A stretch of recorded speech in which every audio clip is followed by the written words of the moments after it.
Some say the god of fate calls the outcome of, and that's why. The secret to winning a... Your luck is amazing, Kaya! Your turn.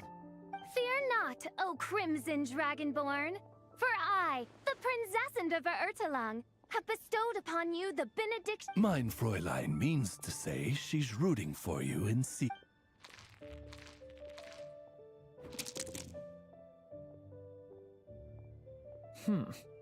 I'm not too sure if that counts as good luck or bad. Tis not but the perfidious machinations of fate. Hey, everyone! This honorary knight It's good to see you. Of course! There's something about our horned friend. Normally, the animals just steer clear of. Let's just say, the feline residents probably consider it. I just wanted to borrow one of their nests for a nap. One of their nests? Yeah, it's more comfortable for me. Luckily, Miss Diona helps, but, I only get... Oh, that... The more likely reason. Mondstadt's alcoholic. There's no need to force it. Yeah, it's just... But that's why I started... Exactly! Speaking of which... Unfortunately, Yeah... he keeps getting the exact same role. Oh, if there really is a god of fate. I think I've lost. Must even a Dragonborn, sanctified by the power of benediction, Don't be sad, Durin. Thanks, Klee, but there's something more important I need... Oh, okay. So, the book's given us another... Yep, and I think I've guessed where...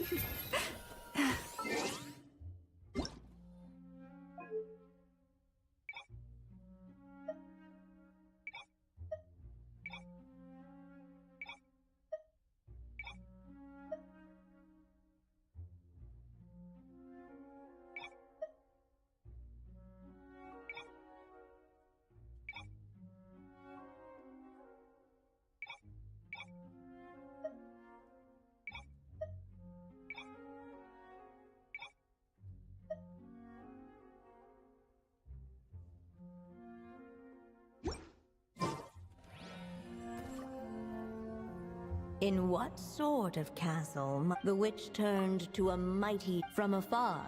Its walls kept out, enveloped by their So that's the clue.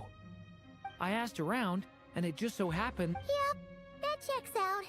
I've heard that the dragon here is called Dvalin, and that he's a magnificent creature. Do you think having the two of them meet is the best idea? You know, considering everything that happened in the past? How would we even explain everything to him? Is something wrong? Nope. Let's go!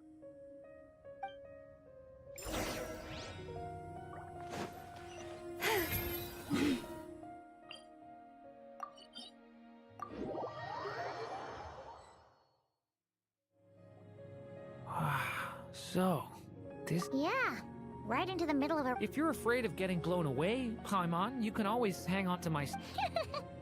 This isn't Paimon's first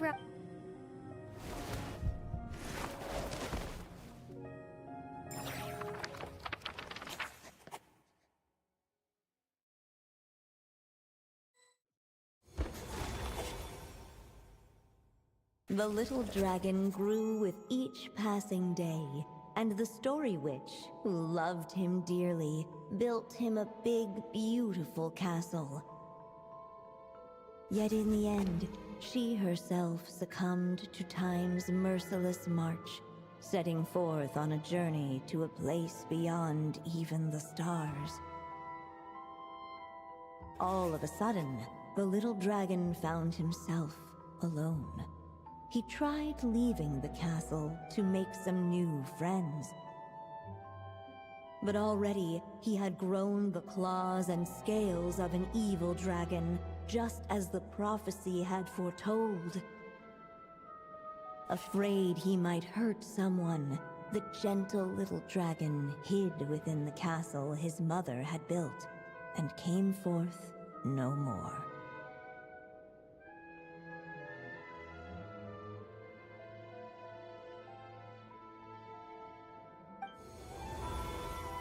Huh. Looks like we're back in the story world. And from the sounds of it, this chapter must be about Simulanka, right? Yeah, like the fairy from the Forest of Blessings, the king of Constellation Metropole, that cat lady who turns into a box. Ah, yep. That will be Nilu, not... Oh, and there's Hat Guy too. Only lately, whenever I see Hat, What kind of... it's like there's something on his mind. Well, he's always been kind of... I guess I should focus on fulfilling my mother's final. Yeah, we should get started on this chapter. So, let's track you down and free you from fate's curse, was it? That day, a small band of adventurers suddenly arrived beneath the castle walls. They promised to help the little dragon cast off the curse of fate. Yet as they stood beneath the castle walls, it appeared they had no idea how to even begin. Hey, instead of making fun of us, how about giving us a hint? The little dragon had shut himself inside the tall... Looks like we're in for another long one. Let me try something. Ooh, do you have an idea? If that little dragon in the tower used to be me, then surely I'd know how he shuts people out better than anyone. Come on, follow me.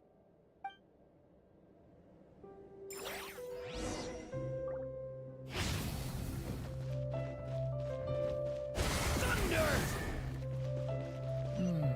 That telescope. I've seen magical tools like that before. It should come in handy.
We can get past the obstacles ahead by using these blocks to jump upwards.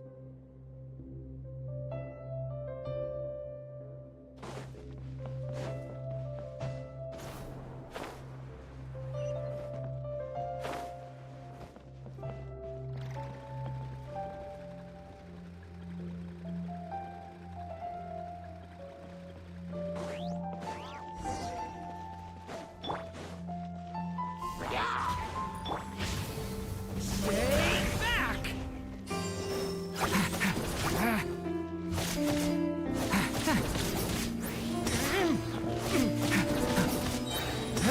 The story has only just begun!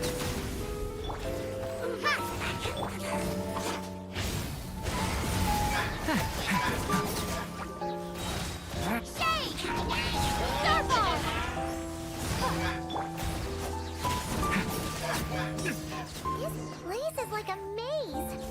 How are we supposed to get through? We'll just have to check each spot.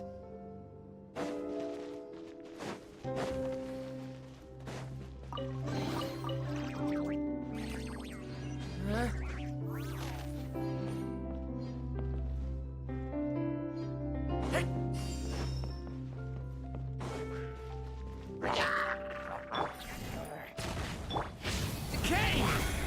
New life! Get back!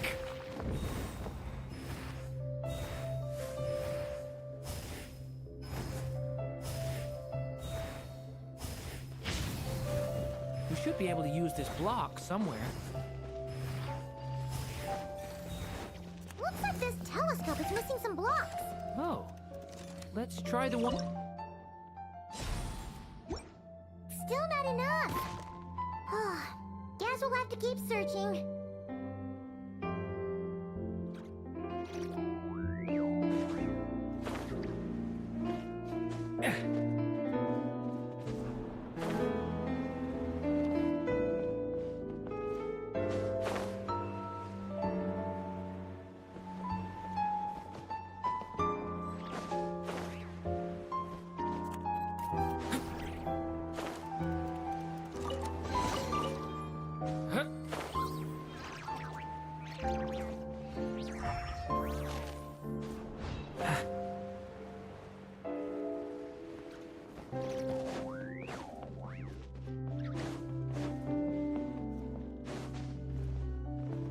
Look!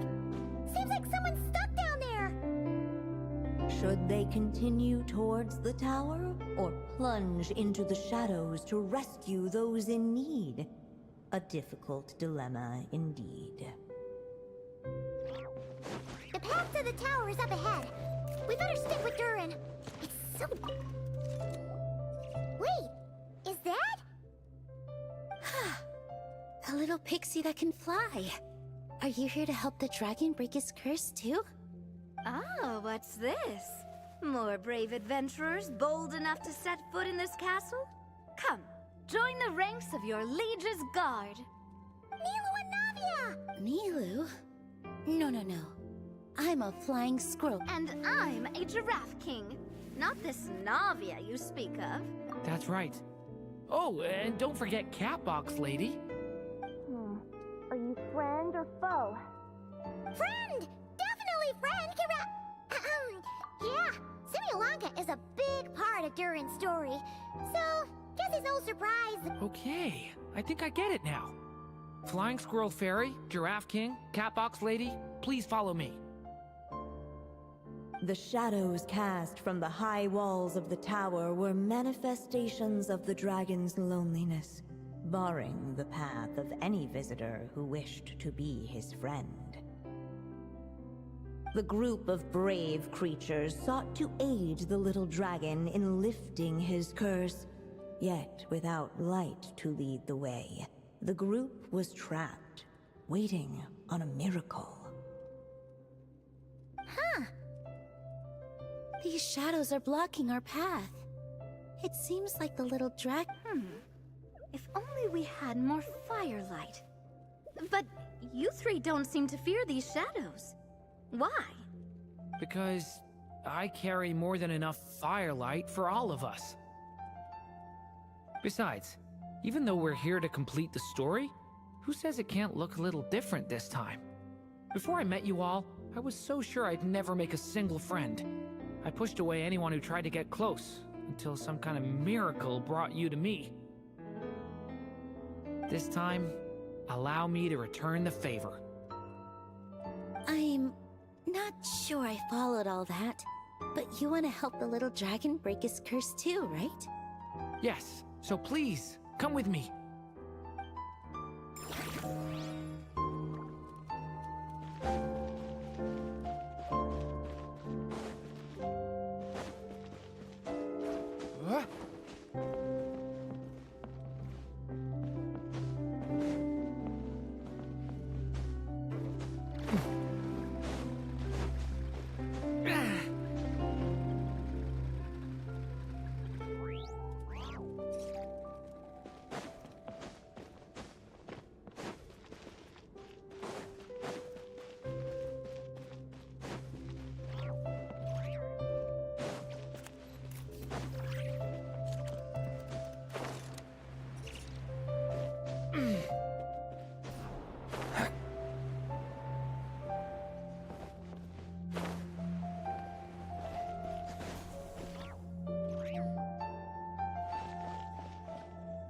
Come on, Durin! Or, little story dragon.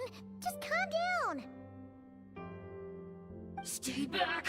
I don't want to hurt. Loneliness and fear had built a cage around his heart, Don't worry! We can help you!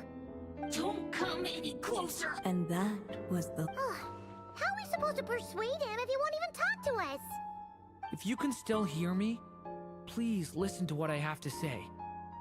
Your claws and scales aren't some kind of inescapable curse, you know? You'll overcome it one day, and make lots of new friends. I'm sure you think I'm lying. After all, no matter how many times you've tried to break it, nothing's ever worked. But this time is different. I brought your friends here to see you. Oh, what did you say? Hi, little dragon. I'm the Flying Squirrel Fairy, and I'm here to help you lift your curse. Will you talk to me? And I'm the Giraffe King.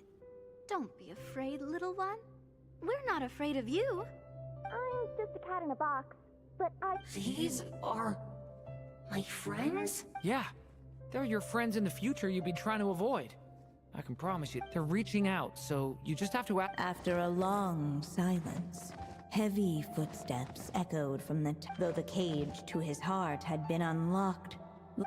How can I face my friends like this? Don't worry, little dragon. We're gonna offer up our blessings and make a wish to the goddess of fate to release you from your curse. yeah, just like last time! Make a wish? To the goddess of fate? At that moment, the Merry Witch made her entrance. Hello, little one. Don't be afraid. With the blessings of your friends, your wish shall be granted. Alice? Wait, you're... Correct. It is I, the Merry Witch, creator goddess of this realm.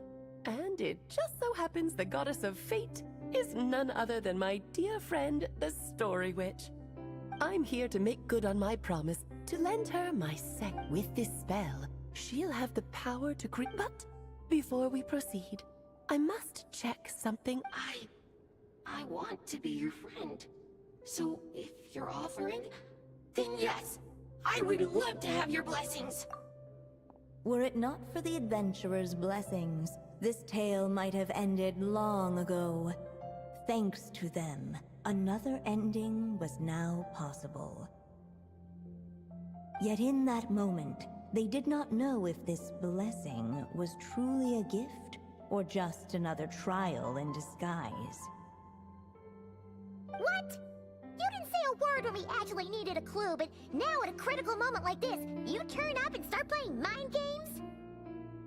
Another trial. Ha, that actually sounds about right. Be it the fictional problems of Simulong, but if it wasn't for those trials, I never would have met— That's the spirit! Come on, Durin! Let's help you make your wish come true again! On behalf of both my past and— Fortunately, a brave band of adventurers heard tell of the little dragon's story. Determined to lift his curse, they fought their way through countless trials. To help him, they offered up their blessings and made a wish to the goddess of fate. At last, their wish was granted.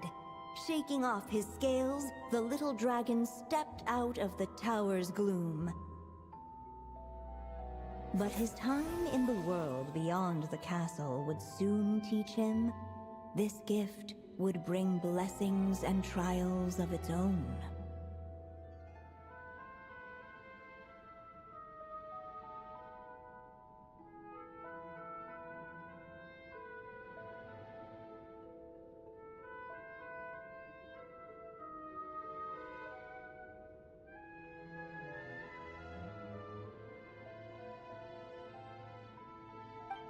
And as far as the little dragon was concerned, the tricks of fate had just begun.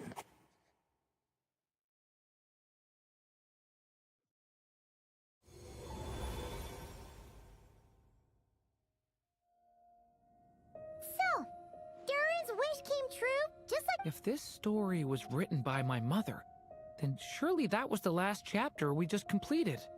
Oh yeah! So, in other words, we finished it! Looks like that's a wrap on Alice's task, and there's even some ink to spill. Guess we'll have to wait for her to make contact, like she said. So, my mother's final story has finally come to a close. Sounds like you're a little sad to see it end. Back when I was still living in Simulanka, I was always under the illusion. Every day I spent immersed in that world. It felt like she was right there by my side, still reading me bedtime stories. But now... Durin.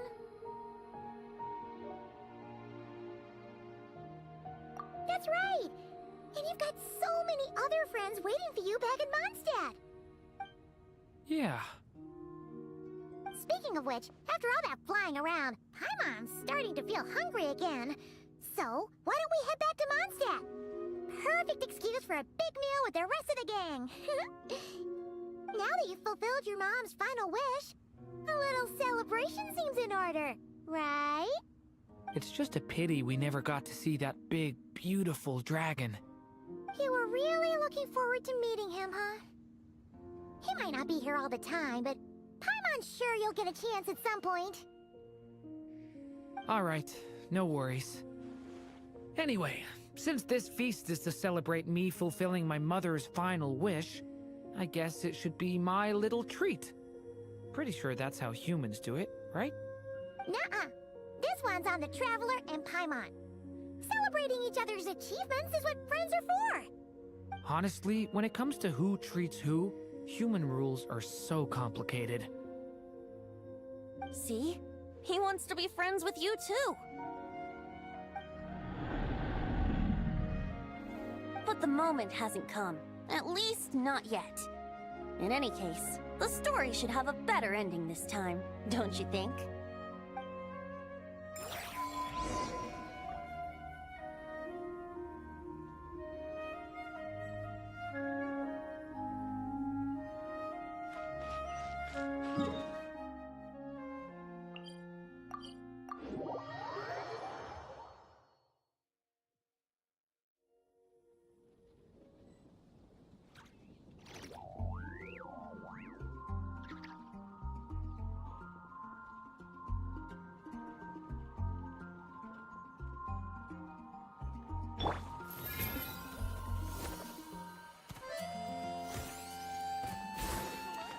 There will definitely be something that catches your eye. Whew. Feels like we were So, your adventure was a success, huh? Want to grab a drink to... Absolutely not! No booze allowed! This honorary night!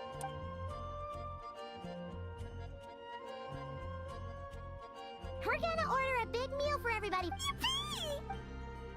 Excuse me. Did I hear you call him Durin just now? Come on, Miss! This Durin isn't isn't that evil dragon from Dragon Spy. Oh, is this your first time meeting him, Marjorie? Still, even if you hadn't met...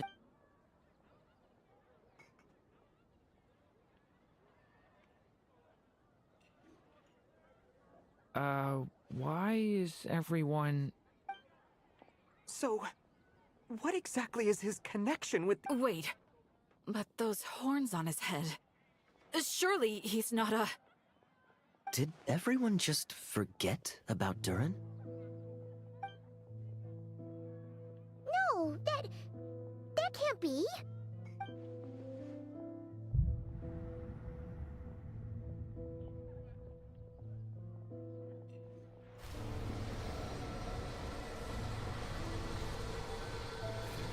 The tricks of fate had just begun. Watch out!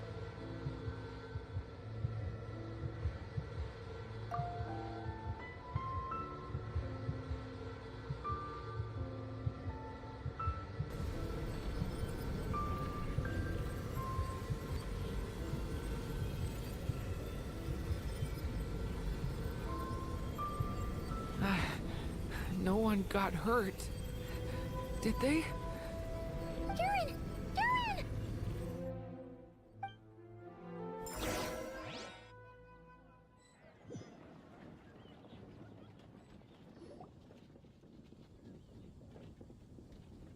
I just had Barbara check him over.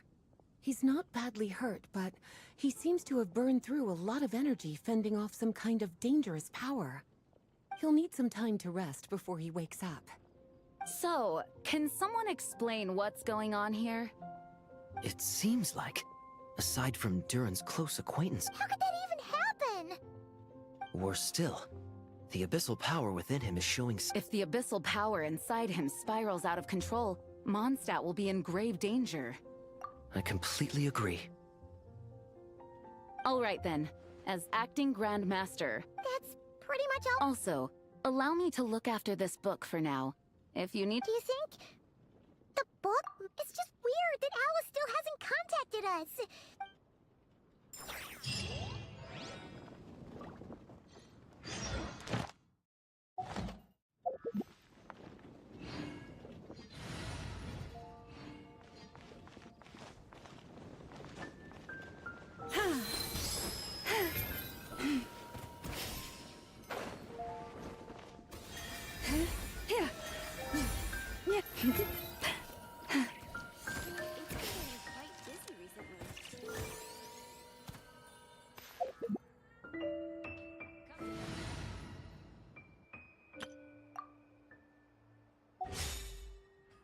Ad Astra...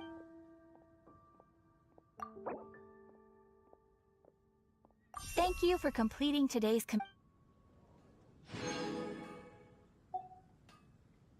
Ad Astra...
Where are they going?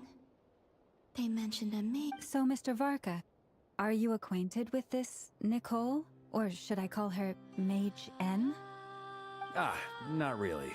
We've never met, though she has come up in conversation. From what I've gathered, Alice kinda took Nicole under her wing. Taught her how to speak in a more ladylike fashion, that kind of thing. Huh. Hard to imagine Alice as an Yeah. Alice is a larger-than-life personality, I'll give you that. If I remember correctly, being an interesting person is actually one of her main entry requirements. So, Hey! Don't go around making promises on Alice's behalf! I wouldn't dare. I'm just trying to paint a picture of the Hexencircle for you. Okay, sure. Anyway, since none of us have... Maybe something she's wearing will give it away? Like, Wait a minute! Alice never said Nicole was from Mondstadt! Oh, true. That would be this young lady, then?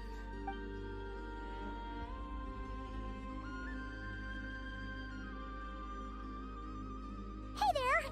Sorry to disturb you, but... Are you Miss Nicole? Varka, Knight of Boreas of the Knights of Favonius. Alice might have mentioned me before. Ah! Have we got the wrong person? Sorry! Well, this is awkward. When I shook my head, I meant, no, Alice hasn't mentioned you before.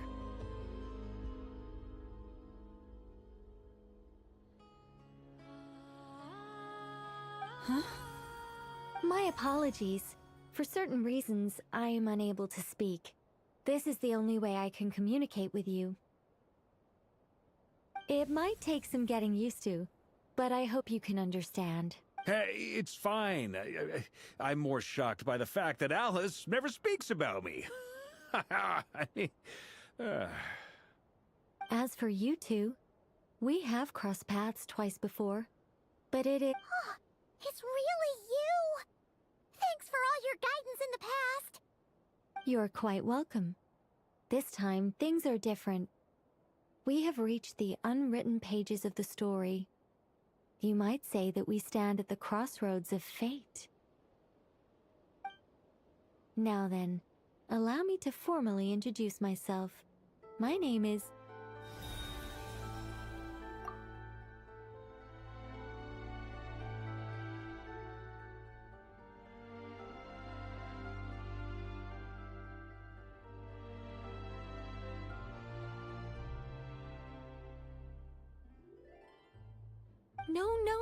No, stop!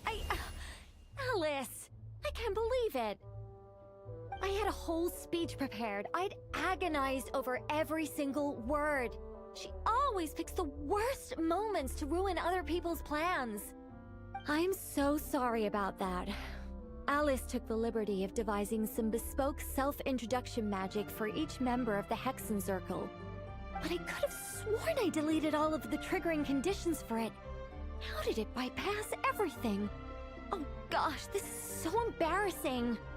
This is a very different side of Nicole than what we're used to. Don't worry about it. We've seen that introduction magic once already, so it wasn't too much of a shock. Please go on, Miss Nicole. We'd love to hear what you have to say, or, well, communicate.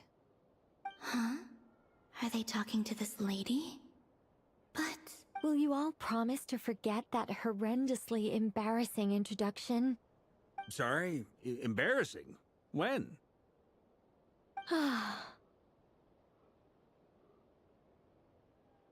Yes, my name is Nicole, and I am one of a very few angels who have retained both their preferred form and their power.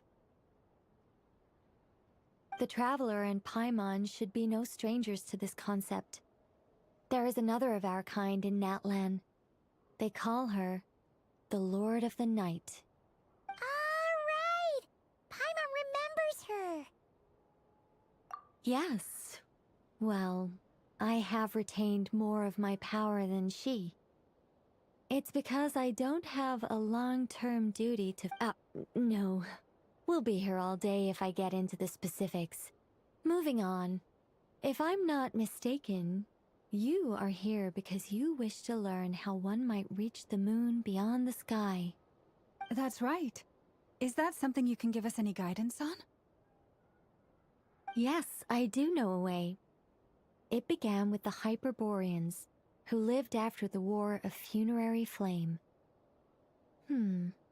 Blank looks. Maybe I should start with the background of the war. Or maybe not. It shouldn't be an issue. I'll fill in the gaps for you when we have more time. Anyway, after that war ended, the three moons retreated to beyond the false sky. The Hyperboreans were humans I once aided. They accepted the civilization and creations bestowed upon them by the angels. But despite accepting many blessings of the angels, many among them still held on to their faith in the moons. They were reluctant to accept the new order. Even after the War of Funerary Flame, they sought to contact the moon goddesses beyond the sky and receive their guidance. But all three had passed away by that point. This mage has a unique method of communicating. Is she talking about the moons? Yes, but they did not know. And so, still they prayed for the moon goddess's mercy. After building titanic structures that consumed vast amounts of Kuvaki, at last they glimpsed the moons, but of course, they were gravely disappointed. For it was then that they realized the three moon goddesses were dead. It is. Humanity was in a very sorry state at that time. The angels who had once aided them were gone, and the war— Just a second, I gotta ask. How relevant is all this history to the task at hand? Well, I mean, it's... Okay, it seems we've drifted into irrelevant narrative waters. It's been a while since I've had the chance to speak inside someone's head. As soon as I got started, I lost control, and the words just flowed out like a waterfall. What I'm trying to say is... Right, yes, that's it. The relevant part is the ritual created by the Hyperboreans.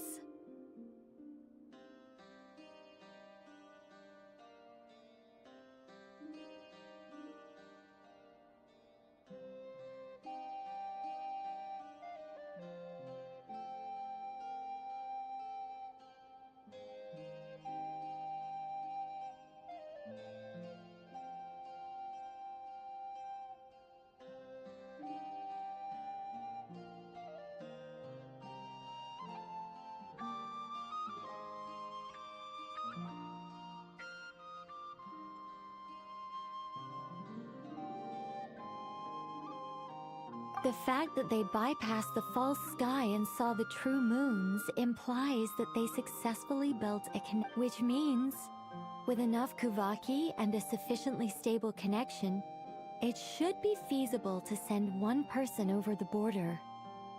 Okay, so they built some kind of portal? Oh, yes. Is something wrong? I just didn't expect you to summarize it so well. It turns out I could have said all that in one word, if only I'd managed to think of it. No, please, it's fine. This is invaluable knowledge. I'll be sure to record and preserve every— Oh, really? Well, in that case, I suppose I could— Whoa, whoa, whoa, time out! Let's summarize what we've got first. The Hyperboreans were the last ones to use this method, right? So we somehow need to find whatever structure they built and luckily, we have the moon marrow of both the eternal and iridescent moons, so we're all good for Kuvaki. Which means the key issue we need to focus on is finding the place. Am I right so far? Yes. Although, I expect the structure is long gone by now. That said, what if we could take advantage of the phantoms to travel back to a time when it still existed? Well, travel back isn't quite accurate. It's more like we'd be creating a handshake between 2 points in space-time. We wouldn't even have to pick a time when it still existed. It could just be a time when it still appeared in phantom form via projection, or we could project our own phantoms, fold them together, and... You look lost. Was that too hard to follow? Yeah, things got a little, technical there. Paimon's brain is reaching capacity. All right. Let me think about over the next few days. I'll search for phantoms that we can use. Once I find one that meets the criteria, I'll let you know and we'll regroup. By completing certain rituals, specific individuals will be able to enter the phantom and make it to the Hyperborean structure. If everything checks out and it looks feasible, we'll just need to wait for Moon Prayer Night, and we can send the Moon Goddess back home. I'm really skimping on the detail here. Is this making any sense at all? I think so. For now, we'll just wait to hear from you. Yes. Basically, yes. Great. Counting on you. In the meantime, we'll focus on finding the Moon Goddess's name. My name? Are they looking for a way to stop me from Excuse me, Miss... Go on, Miss Nicole. This conversation was a little all over the place. I didn't catch your name.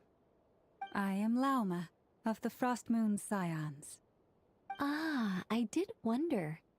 I noticed that you listened very intently when I spoke about Hyperborea and the moon's history. If you'd be interested, I'd love to visit you this evening and go through it again in greater detail. Also, if you were serious about making a record, it would be too risky to simply write down the raw details as is. Anyway, we can cross that bridge when we come to it. So... See ya! She seems friendly. It's just... It's so nice to find someone who's actually willing to listen. I've been dying for a chance to finally go through all this systematically from start to finish. Any longer and I'd probably start forgetting it. Now Paimon gets why Alice told us to mind our heads. Ha ha ha ha! What did I tell you? A lot of quirky people in Alice's orbit. Now then, the next order of business is... where do we start looking for the Moon Goddess's name? Maybe the rest of what Nicole has to say might give us some clues. Once I've heard her out, I'll summarize the salient points and share them with you all. I'm also inclined to review our other documents. Yes, our faith was first established by our Hyperborean ancestors, but many of the more factually accurate records are from after Kutar's birth. Sounds like we're gonna follow Columbina's journey through Teyvat, huh? In that case, we'll start by heading to the Frostmoon Enclave. Sounds like a plan. Take this with you. I'll see about getting in touch with the Fatui. It'll probably just be Arlecchino and Sandroni again. They're the only ones who would want to help. Thank you, Mr. Varka. Don't mention it. Honestly, I'm more comfortable dealing with the Fatui than prying into the details of a young lady's childhood. Catch you later. I should follow them, just in case there's some way that I can help.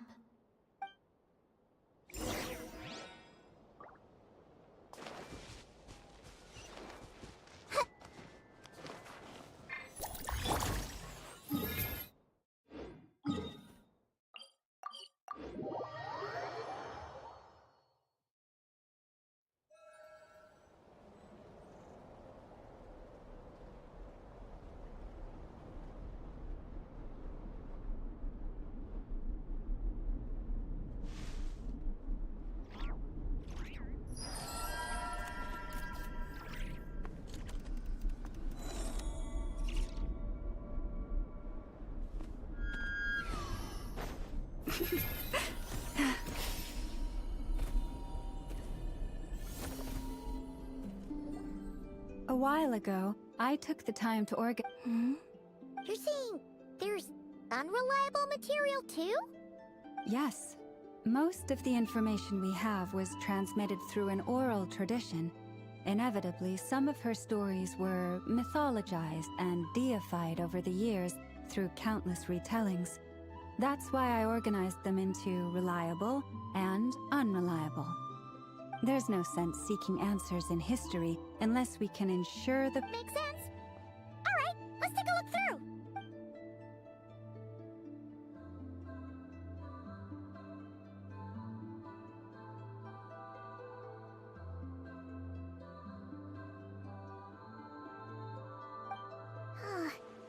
almost all these records refer to Kutar instead of Columbina.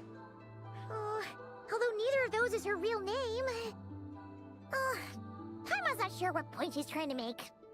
What we can gather from these records is that the Frostmoon Scions worshipped her as a god, placing impossible expectations upon her. I cannot fault them for their earnest faith, but for all their devotion, worshipping her day in, day out changed nothing. I imagine that none of it resonated with Columbina. It wouldn't surprise me if, even back then, she had already begun to reject the name Kutar and everything it represented. Lama speaks the truth. When I heard them call upon Kutar with hope and expectation in their voices, they may as well have been calling upon somebody else.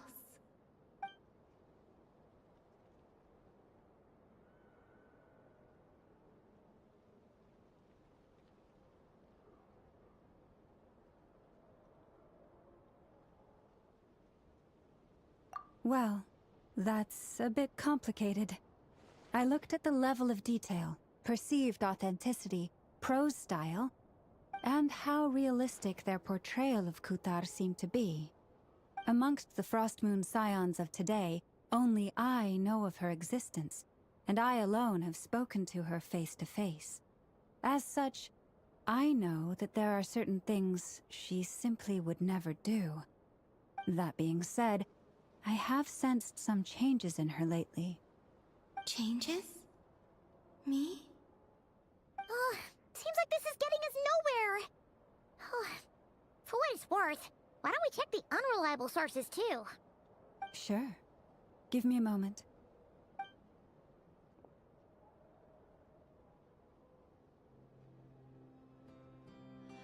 Exerting but a fraction of her divine might, Kutar sheared a great mass from the snow-capped mountain and cast it into the sea, upon whose surface shone the mirror image of the moon. Thus was formed the island of Hisi.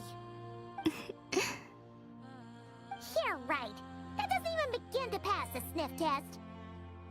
The 3 moons are naught but lies through and through. Only one moon has ever shone for us, and Kutar is her name.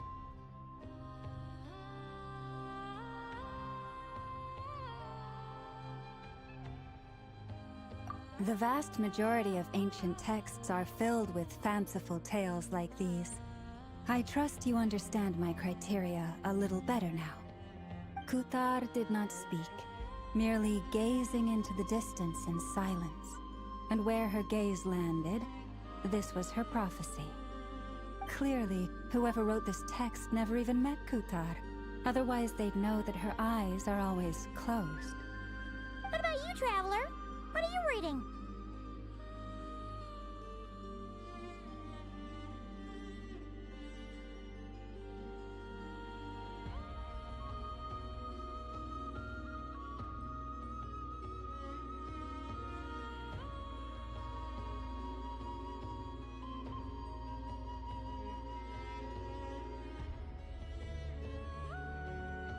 Come on, let Paimon see.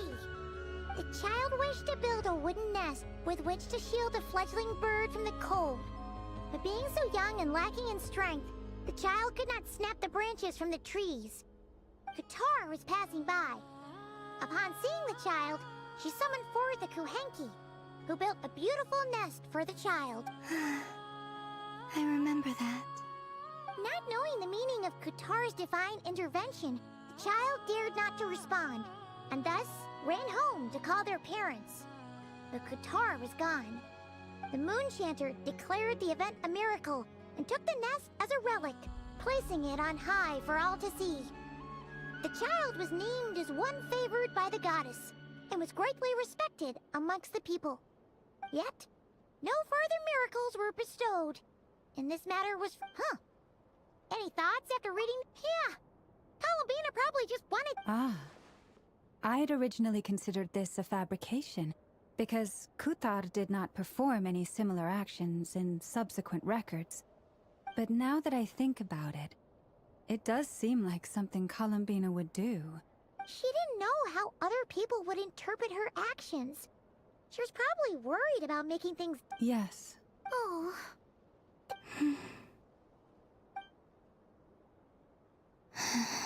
And now... I...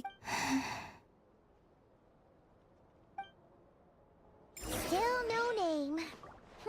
That's a bit of a shame. But, we did learn...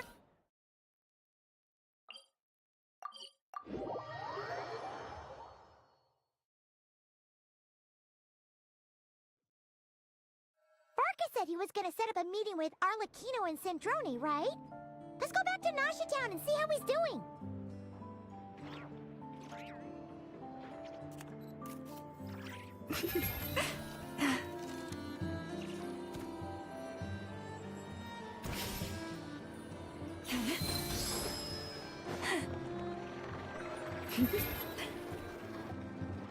Let's see.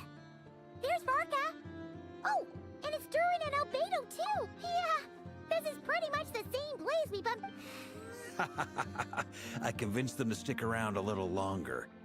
Ah, so you've been waiting for us? Does this mean that you've already arranged things with the Fatui? Sure does.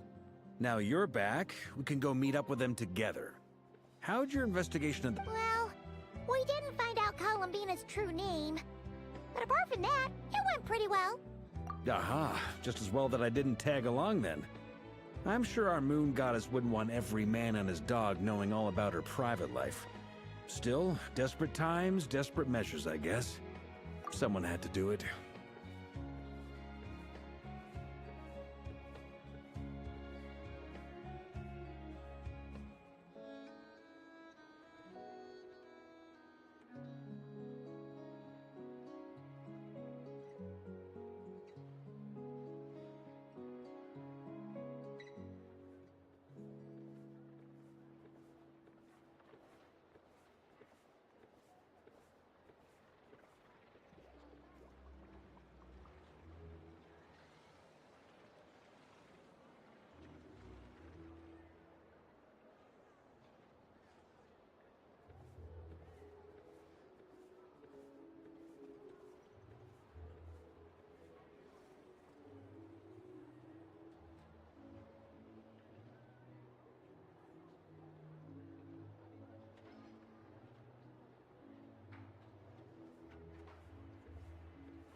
waiting on us, but what about you two?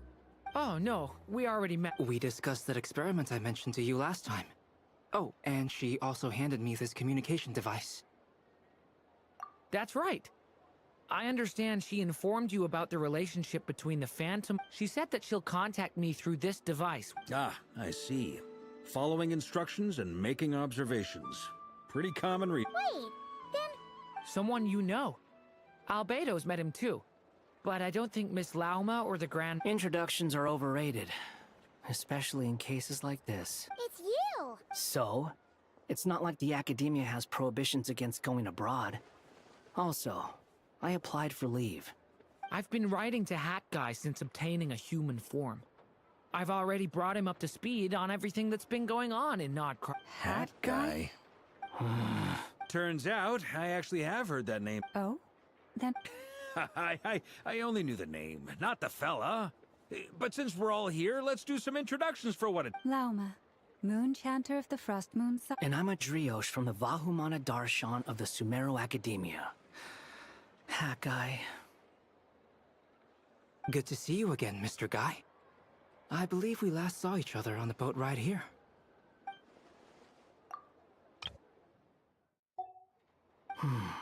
Mind you, the only reason I came here...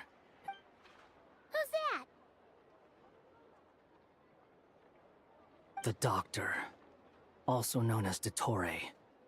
Second of the Fatui Harbin. From the tone of your voice, it sounds like there's bad blood between you.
I was reviewing our Arc Dottore, or Zondique, as he was then known.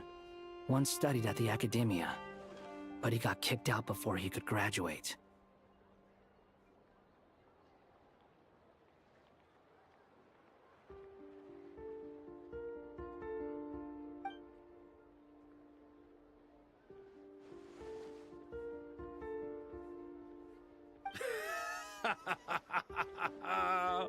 So the Harbinger's #2 man is a college dropout? How embarrassing for them.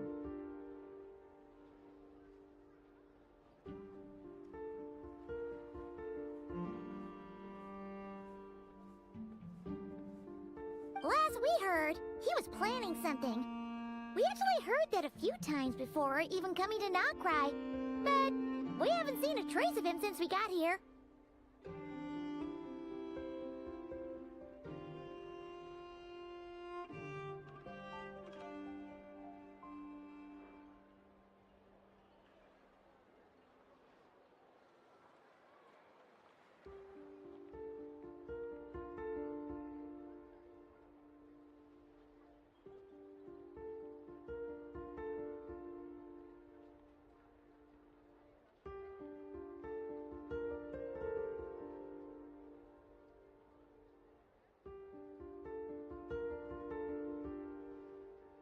He only appears when something interests him.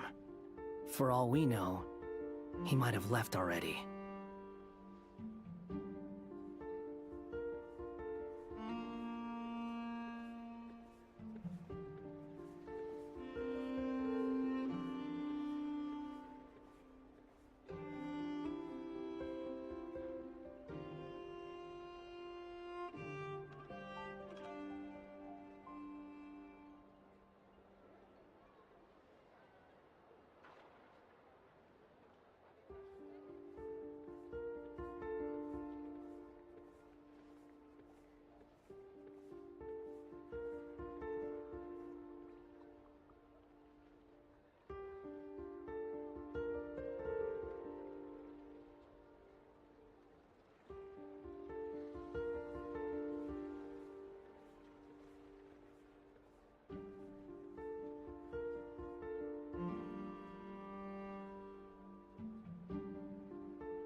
But the fact he did something here at all is worth noting. It'll fill a couple extra lines in his file.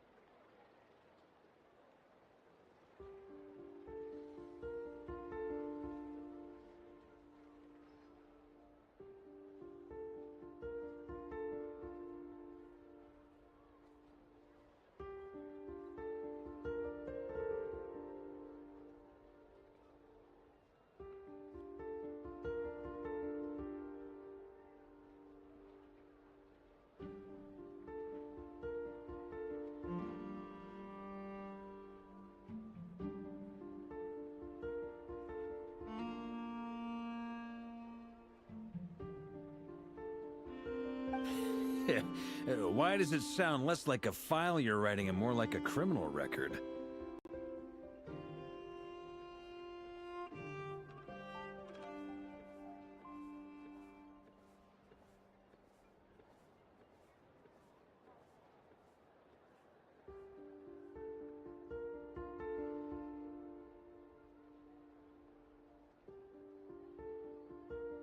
Anyway, we were just about to meet 2 of the other Harbingers. Sure. Even though they're Harbingers, well, they're old acquaintances. The Frostmoon Scion's relations with the Fatui remain tense. In that case, we'll continue Good stuff. Everyone's having a fruitful time. All right, we better get going. I'll lead the way.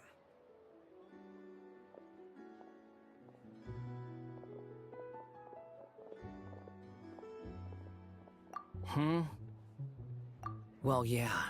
That's obviously part of it. But I'm not the only one who has a score to settle with him. Neither you, nor Lesser Lord Kusanali, nor I want to see him meddling with things again.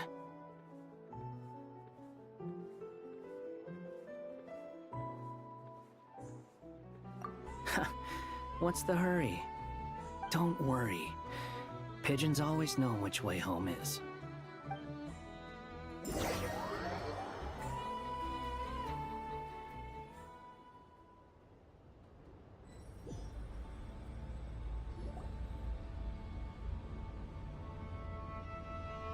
You made it. Who is this? A scholar from Sumeru. They call him Hat Guy. He's an old friend of the Travelers. Wait, this is the Academia representative you wrote about? I believe this will prove my identity. You'll notice it bears the seal of the Sanctuary of Surasthana. Well, what do you know? So it does. All right then. My mistake. It's fine. I expected as much.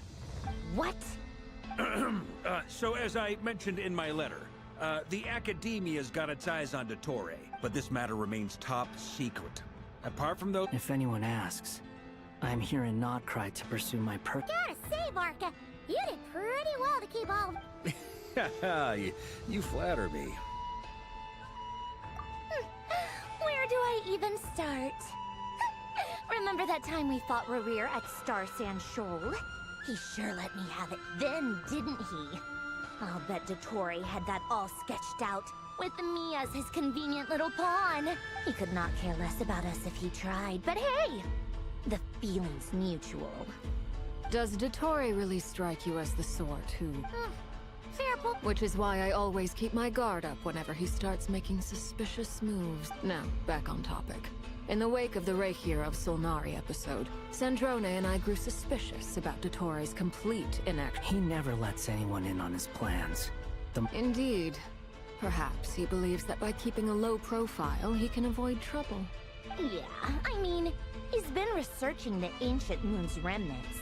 And he's been trying to get his paws on the moon marrows. Only an idiot would believe he doesn't have something more planned. With this in mind, I returned to Snezhnaya and relayed my thoughts to Her Majesty the Tsaritsa, entreating her to have him recalled. That's pretty direct. Yes, I made it abundantly clear that the Fatui's business in Nodcry is almost concluded. Accordingly, Dottore has returned at her orders. I imagine he is continuing... Common sense might mean nothing to him, but he's not stupid. He knows that smarts alone won't get him all the way. He needs the Rooster's resources and Regrator's Mora, both of which the Tsaritsa can strip from him by waggling a finger. But doesn't he have a track record of publicly following orders while going against them in private? He probably has it down to a fine art by now. Wouldn't put it past him. We worked together on a research project once.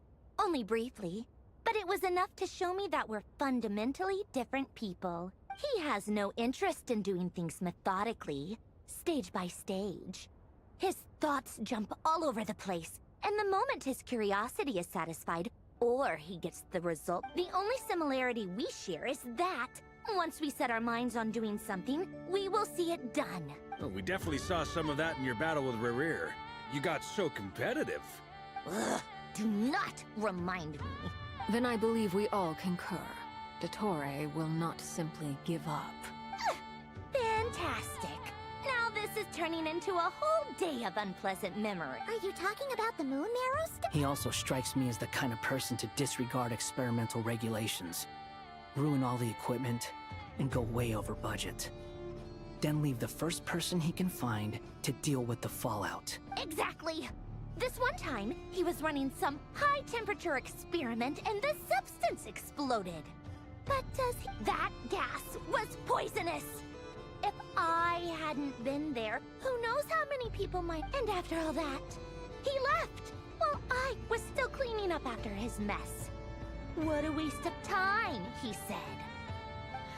A waste of time?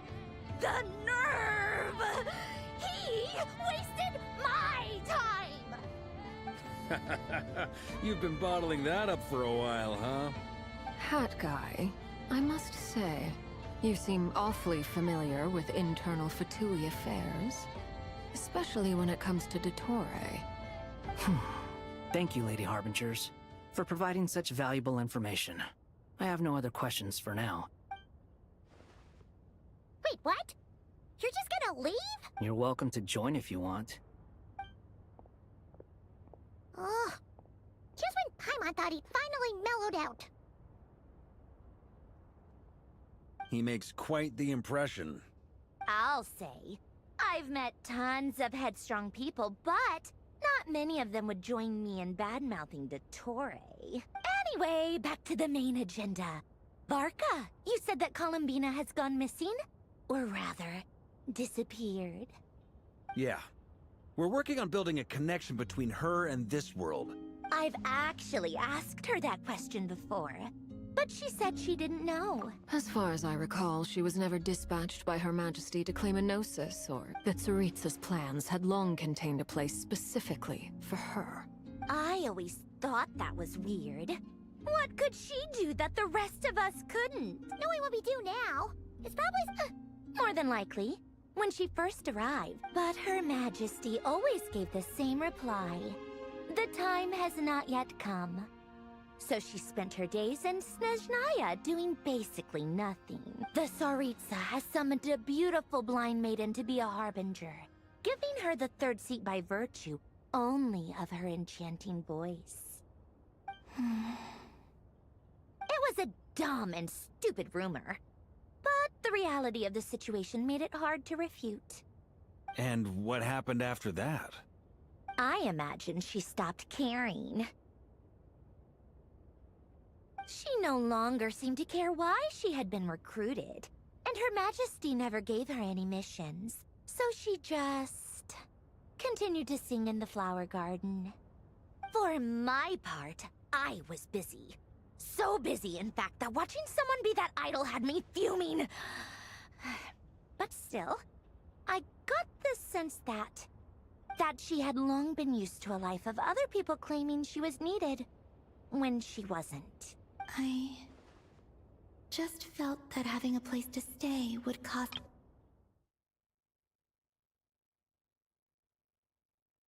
And so I waited quietly for the day that I would have to pay the price.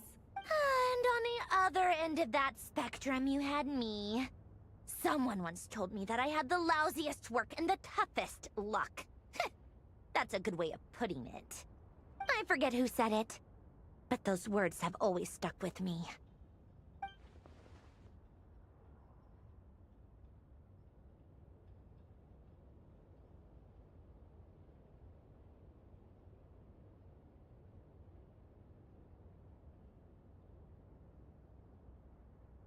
But you've done your job exceptionally well all this time.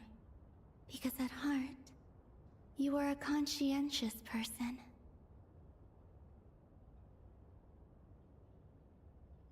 What is it? Something come to mind?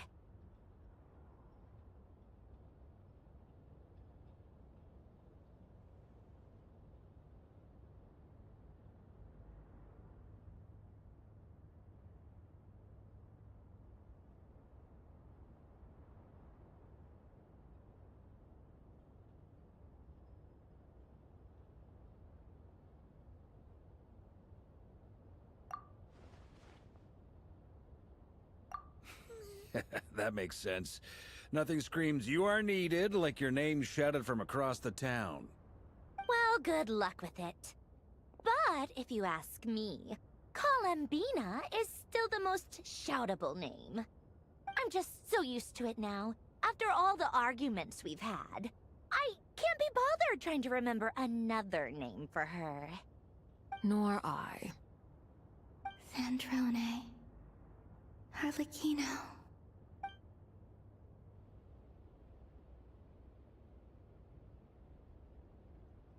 Huh! It's a Seelie! Does that mean Nicole has news for us? Ladies, I thank you for your hospitality. I'm sure it will. You can make your own way out. Heck, you've been here enough times, you probably know your way around better than I do. Okay! Time to do what adventurers do best. Follow that Seelie!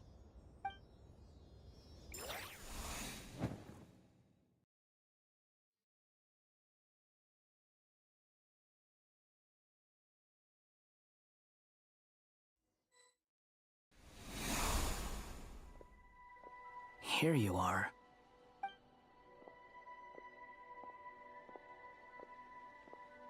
Oh, Hat Guy. How come you're back so soon? Did things go all right with the Fatui? Fine. Dotori's been summoned home by the Tsaritsa. Couldn't get much more than that. How about you? Any progress with the investigation? Unfortunately not. We've tried everything. Different phantoms, different locations, different points in history. But the results were the same each time. Abyssal monsters roaming the land. People crying out in despair, with no hope of being rescued. Every time I see it, I can't help but think, is this what it was like in Mondstadt when Dragonspine Durin attacked? And if I fail in the task I've been given, will I create yet another tragedy? That's just meaningless speculation. When we encountered similar phenomena previously, I tried to interfere with those illusions, using sounds and lights to guide them. However, we could not change their fates. At most, we were able to extend their existences. The events of the past are like fate that has been written into Irminsul. There isn't a living thing in Teyvat that can escape its past. But Miss Alice instructed us to try to find ways to change the outcome that these phantoms face. It's an impossible task. Can't you just refuse? Since she asked us to do this, I feel like it can't truly be impossible. Or if it is, well, mages can make the impossible possible. I could not have been born as Durin otherwise. But you also said that your past 39 attempts... That's true. But you're still going. Yes. After this many futile attempts, surely you realize that it's because you want her hypothesis to come true. It's something you wish for deep, so think for yourself about what you want to do. Yeah. Previous experience indicates that we cannot touch the phantoms, which limits the effectiveness of our interventions. If we want to clear this hurdle, we need to break this rule somehow. Same thought here. Following the same rules means repeating the same failures. Reducing ourselves to mere playthings of fate. So you mean we need to figure out a way to make contact with them despite knowing that we can't? Yes, and I suspect that's something only you are capable of. Everything in Teyvat is logged in Irminsul, but the withering that once occurred in Sumeru was a sign that the Great World Tree was being corrupted. This corruption allowed things that should not have existed in Teyvat to appear. This is tantamount to rewriting reality to an extent. You're saying abyssal power might be able to affect those phantoms? No one's ever tried it before. If you're gonna try it, it'll take courage. And you have to be confident that you can control it. Is anyone there? Has anyone seen my daughter? She's missing. I have to find her. I hear someone inside. Spargana? Are you in there? Ah! If I can use my abyssal powers to warn him that there is danger here, maybe it'll change his decision. Yes. The important thing is not the nature to intimidate and obstruct. Let me try. I should... Have you seen a little girl? What? This isn't the time for that! Just run!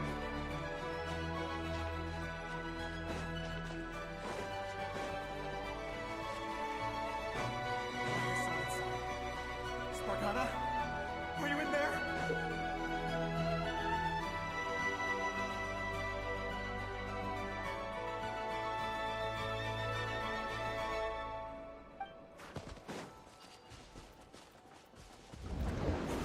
What is this? Looks dangerous. I should get out of here.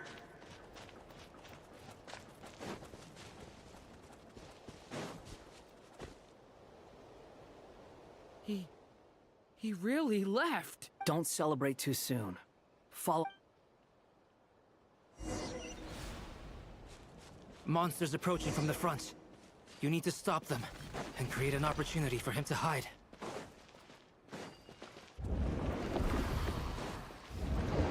Oh, there's monsters ahead!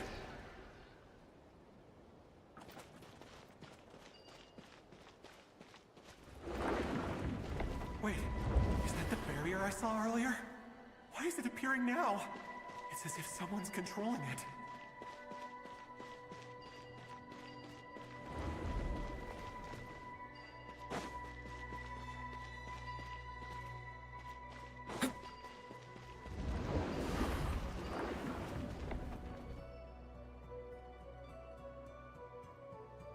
The monsters are gone. Is it...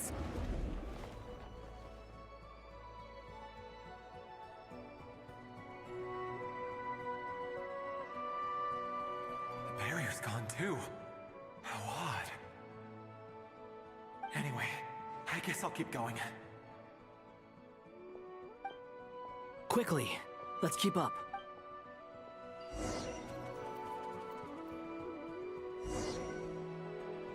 Wait, there was someone else here? Don't go any further. We've got anti-monster traps laid out everywhere. But my daughter must just be up ahead. I have to go. This way's blocked.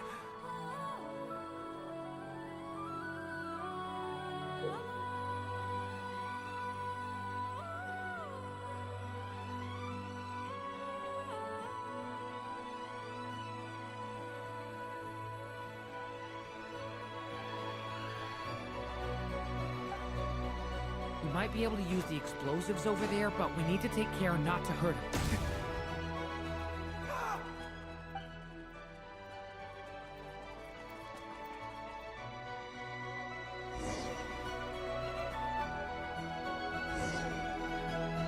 Wait, there was someone else here? Don't go any further. We've got anti-monster traps laid out everywhere. But my daughter must just be up ahead. I have to go. This way's blocked.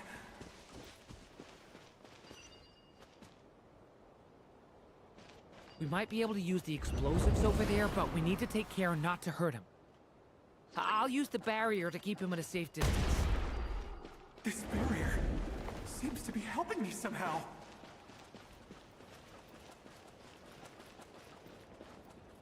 Hey, hey, wake up! Oh, no good. Gotta keep moving ahead.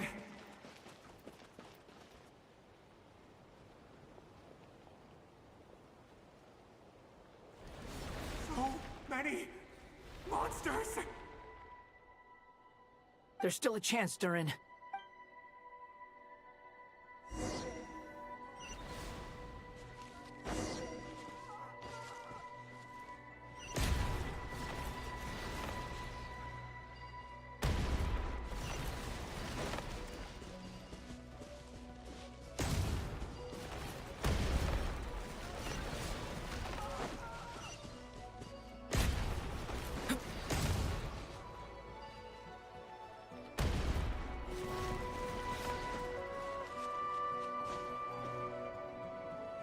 This is a new development. We might just be able to save this person.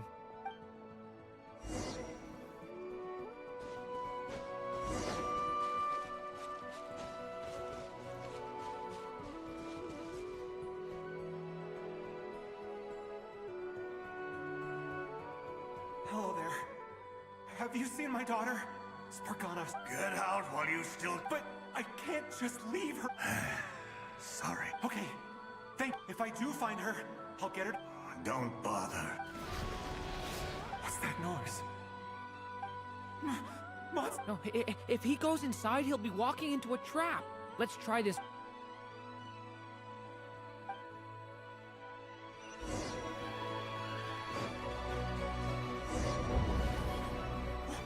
Why? How will I know where Spargana's gone like this? You know what? I'll trust this strange barrier. It's gotten me this far after all.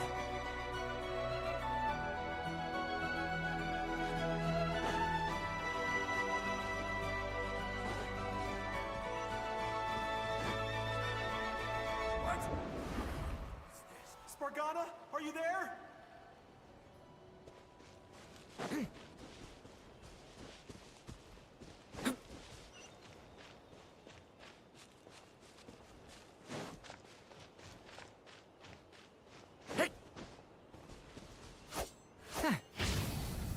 Watch out!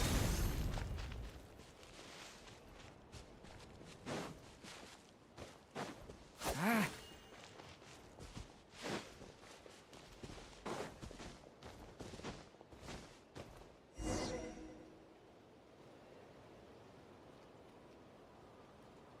Huh? That looks like one of my daughter's books. Yes, it's one of hers for sure. That's her name on it right there. Durin, just like last time. Use the explosives.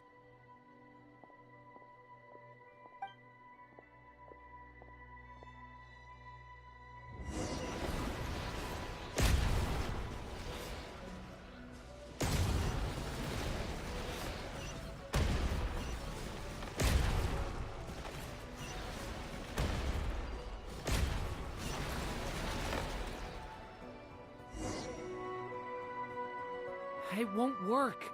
There's not enough left. But then... It might not be the only one. Better he misses that clue than loses his life. I guess so.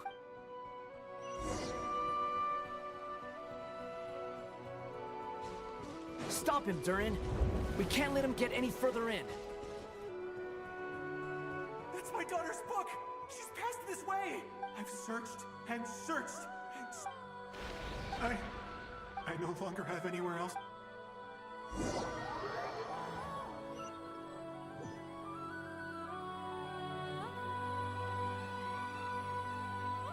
I'm sorry.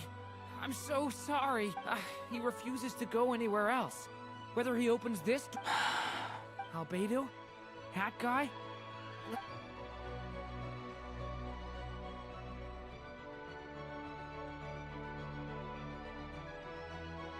Why am I here? What's going on? All these scenes running through my head. Huh?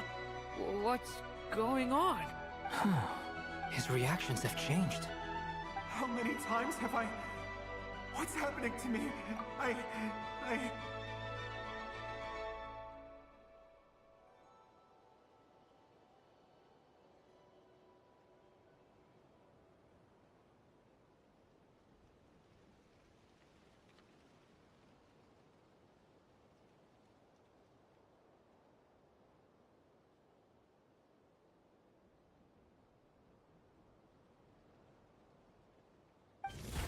Huh? Wait, who are you?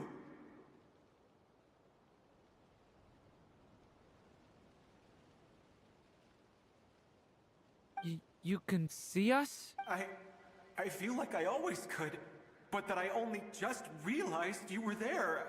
But you were the ones guiding me using that marked barrier, right?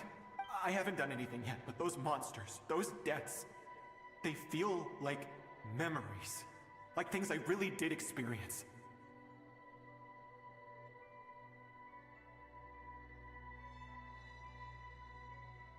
I won't find my daughter. In fact, I'll ultimately die trying to find her. Isn't that right? What? No. Yes. Even so, we're trying to find a way out of that. You've not seen my daughter either. It seems she really isn't here. I'm sorry, we could... I'm just... tired. How long do I have left? Experience says 15 to 20 minutes. 15 to 20. Thank you for all your help. Let's rest a while. Now's not the time for you to start pitying us. It's not pity. I'm just...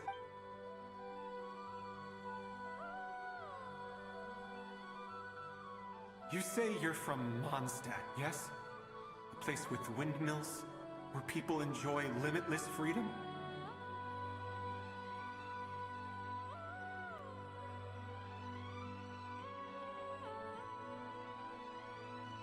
And you're from Sumeru, where they've built an academy into a giant tree?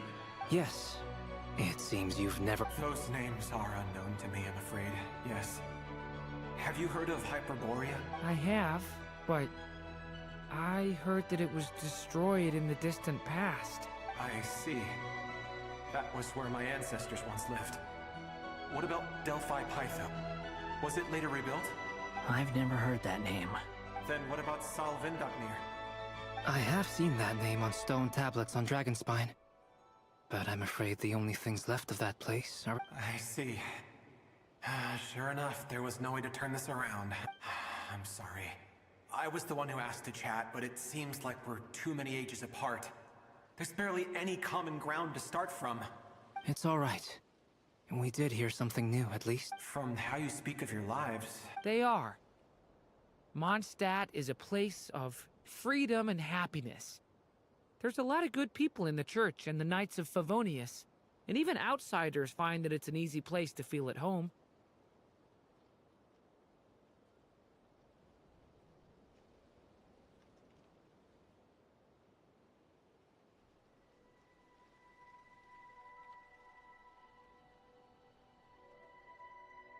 We have festivals a few times a year. Everyone gets together to drink, sing, and be merry.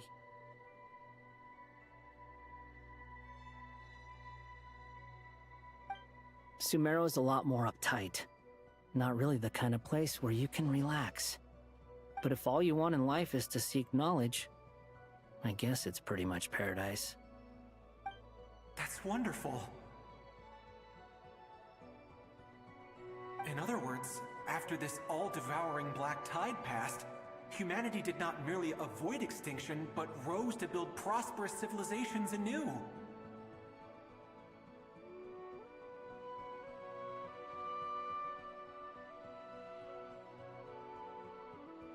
I mean, I can see you all right now. That's true. Well, time's almost up. Let's part ways, I think. Might be best if you don't waste too much time on me.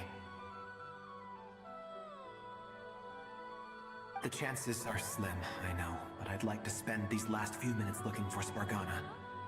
If things work out, I'd love to tell her about what I've heard. May we meet again.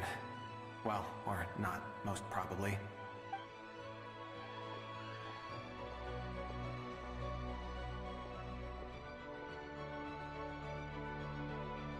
He's gone. In a few minutes, he will meet the end that was his to begin with.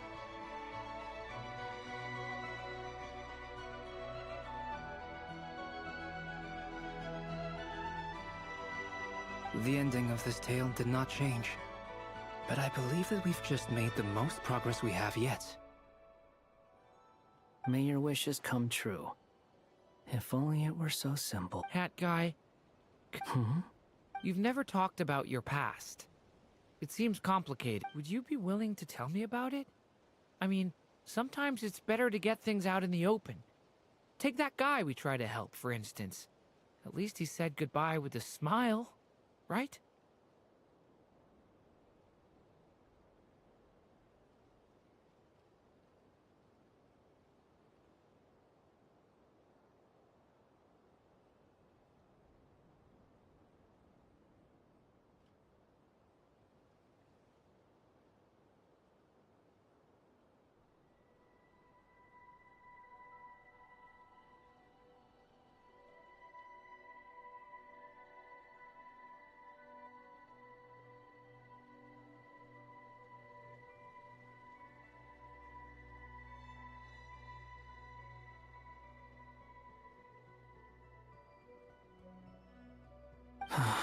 I know about Albedo's past. Our experiences are very similar, and he created me. As for you, you're my first friend, and you've witnessed... Either way, I mean, we're still best friends. But if I knew more... I've told you about myself. And what did you do before that? Prepared for the entrance exam? All right. If you really don't want to talk about... I was a puppet built from the branches of a white tree, using technology left behind by the Conrian schools of mechanical engineering. A white tree? You mean an Irminsul tree? Yes. A branch of Irminsul that was once connected to the main tree. So you had a human creator too? Yeah.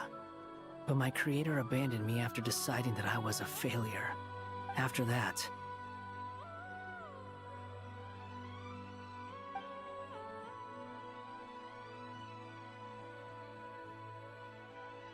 Durin.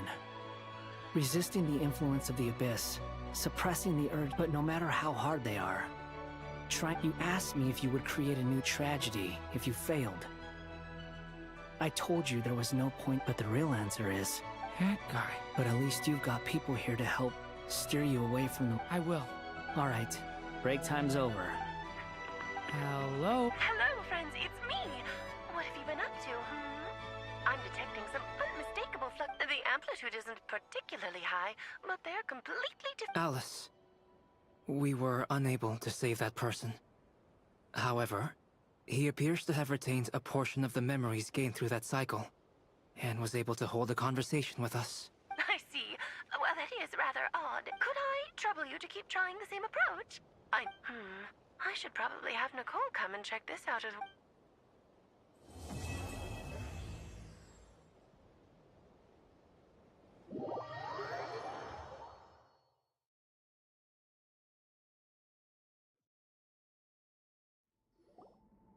There you are. I was worried you might stop to collect treasure chests opened by the Seelie along the way. It would have taken... I am delighted to see that you understand what takes priority. Okay, I'll try and keep it short. Oh, cool! Well, what are we... Patience. This was a sanctuary of great... Oh! Like the place that housed the Eternal Moon's Marrow? Okay, so what's the plan? Ah. Alright then. I was planning to start with some background on the invention of these techniques. Remember what you were saying about priorities? Fine. Simply put, we need 3 human... Think of it as a test from the 3 moon goddesses to see if the entrants are qualified, with the most recognizable qualification be... Pretty sure Lauma would ace that test. I also have no doubt that the Moon Chanter would be qualified.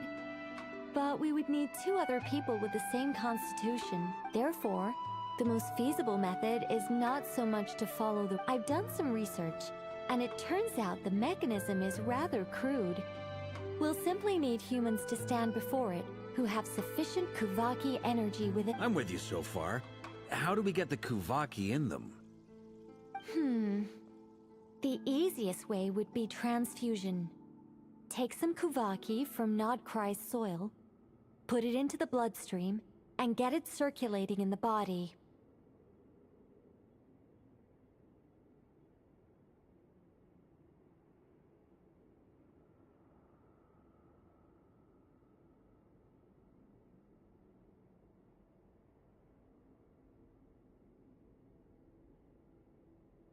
So we're going to...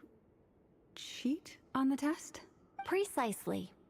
There are other methods, but this is the simplest one. Cheating the system is much easier than trying to hide from it.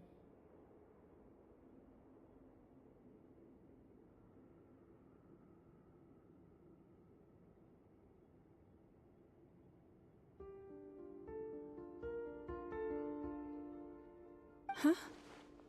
Sorry? Does the idea of cheating upset you, Miss Lauma? No, that's not it. I just... Oh, what is it? It's about Moon Prayer Night. I figured out a way for Kutar to join in the... Huh? But as Paimon said, we need to have our priorities straight. Oh, okay. Anyway, is this really the best method? If you think that's dangerous, wait till you hear the other methods. I'd be more than happy to go through them if you'd like. There are several... No need, we're good. What? Very well. Kuvaki transfusion it is. Now, it would be rash to simply infuse the Kuvaki. The symptoms are similar to another condition that some people living here suffer from, known as congenital Kuvaki sensitivity. So, before we execute, once that is done, we will have to complete the resonance process as... What? No. That's some hardcore fasting. They'll all be monks by the time they're through. 3 days. Oh, that's so long! Fasting? What are they talking about? Really? Don't you want to think this through? Haha, count me in too. 3 days without food? I can handle that. Miss Nicole has made it clear that this is the easiest way. The way I see it, there's nothing else to discuss. It's... Yeah, you're right. In that case, Paimon! Then we'll start with you first, Traveler. Please step forward.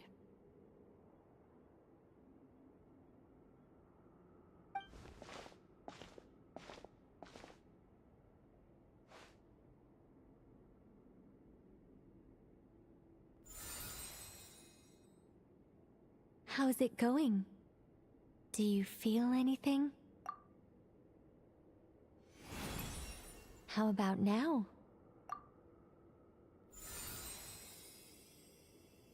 And now?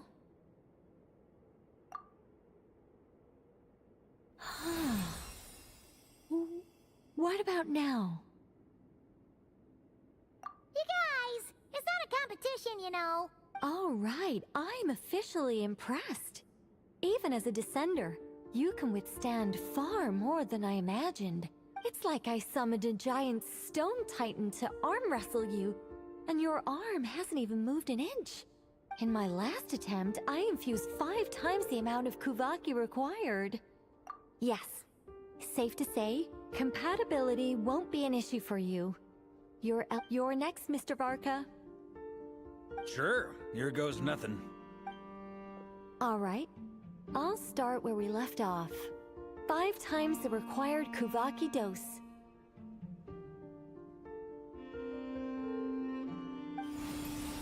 Whoa, whoa, whoa, hey, wait a minute.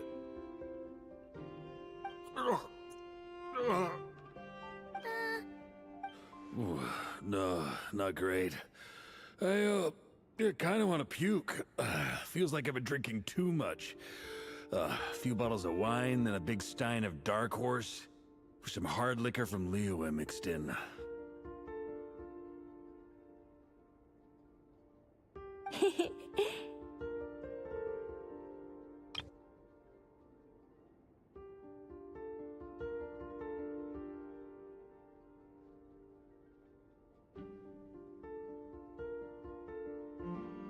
You think this is funny?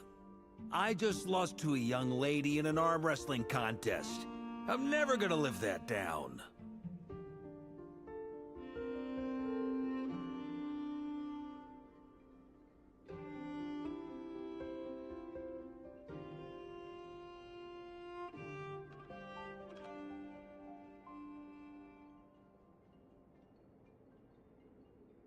My apologies. I'll lower the concentration and try again. Oh. How's it going now? I'm not as dizzy as last time, but I can still feel it pulsing around. In that case, you wouldn't be an ideal choice, Mr. Varka. Let's try someone else. Okay, let's go ask some of our other friends.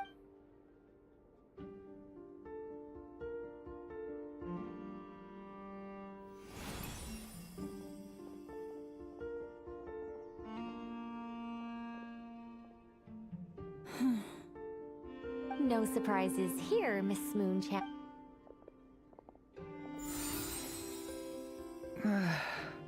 I'm getting a slight headache. Shame. You were so close. Whoa! Time itching all over! Allergic reaction. We can't have that. Huh?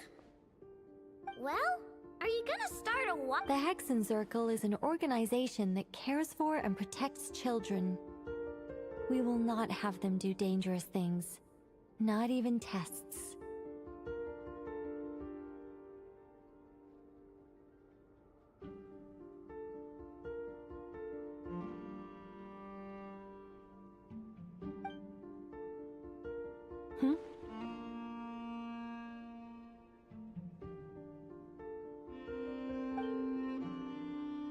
Is something the matter? The candidates have to be human. I guess that rules me out too. Huh. Everyone except the Moonshanter got beaten. Guess I don't need to feel so bad after all. I mean, looks like this isn't gonna be as easy as we thought. Perhaps I could ask for volunteers among the Frostmoon Scions.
I'll see about talking to some trusted... In fact, I think we had some former Frostmoons... Can you give me the scientific explanation for how the test works? I can probably make some kind of test bot. Then we can just zip through Nasha Town, going up to people and pressing a button to... No. Wow! No elaboration for once. How about I contact the Knights of Favonia's garrison in the Wave Chaser plane? Shame that Lohan's already left. And that guy's even tougher than I am.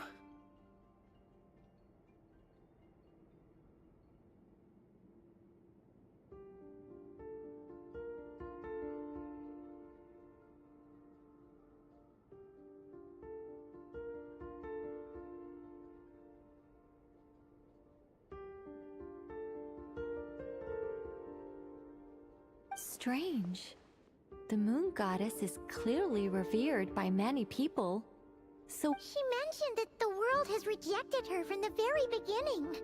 And when we fought the Reikir of Salnari, it seemed like she exhausted... Also, Paimon's not sure revered... Gratitude, certainly. For my part, anyway.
It's basic reciprocity. She helped us, so she deserves our help in return. Yeah. Even though she looked like she didn't care. A review of the relevant data leads me to conclude that Miss Columbina is a good person. Yep, They really think so? I'm super surprised that Columbina isn't her actual name, though. I think it really suits her. It's light and graceful and... yeah, just a really pretty name. I know, right? Unfortunately, that's not our decision to make. Columbina. That was the code name the Fatui gave me. But... is that really all? Is there anyone left who will still call me by that name?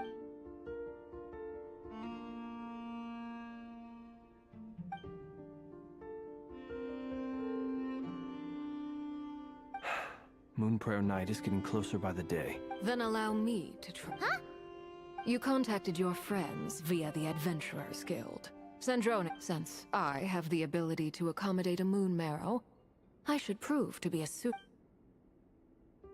Arlecchino. When can we begin? I see. We can begin right away.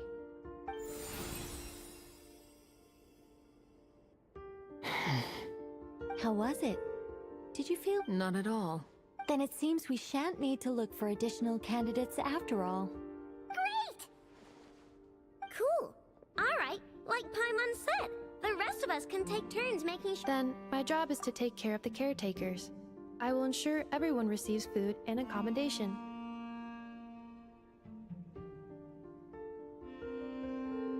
I'm ready as well.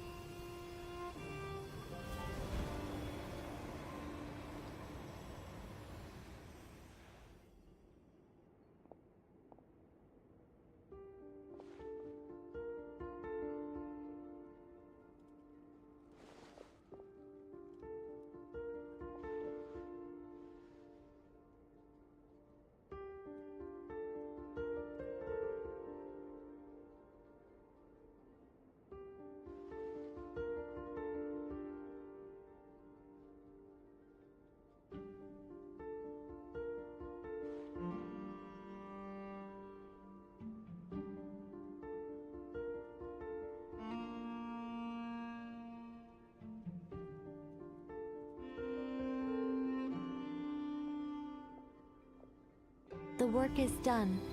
The sacred scroll shut. The stars grow dim, the people silent. The white sun sets, the silver moon rises. O path to the temple, appear now before us.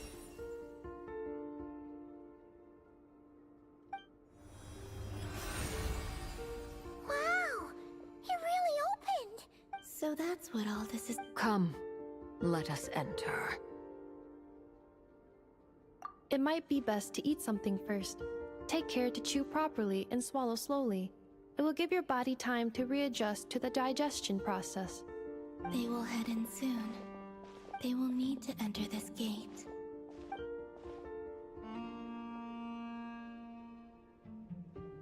Huh? I cannot pass through. It has been 3 days.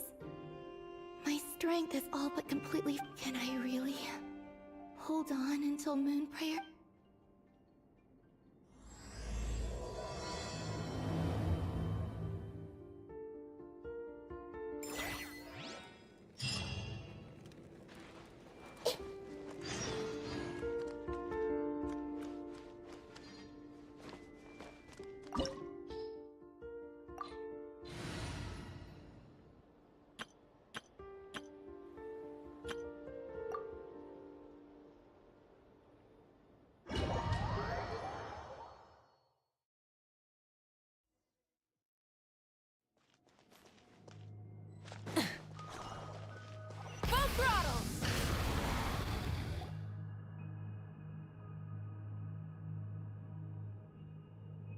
Are these people... Judging by their clothes, they appear to be Phantom Hyperborean. That could mean they have some clues about the moon goddess's name, right?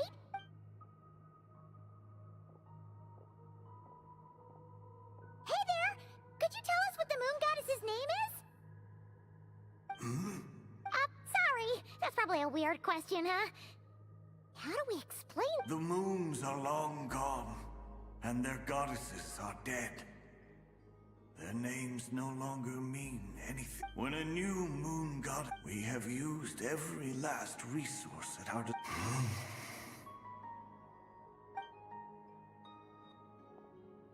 Were the people of the past all this devout? Surely the new moon goddess he speaks of alas, Kutar's birth came long after the age in which he lived.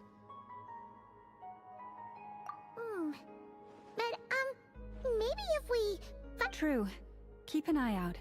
We should be able to tell which era they're from by the clothes they wear. Yeah!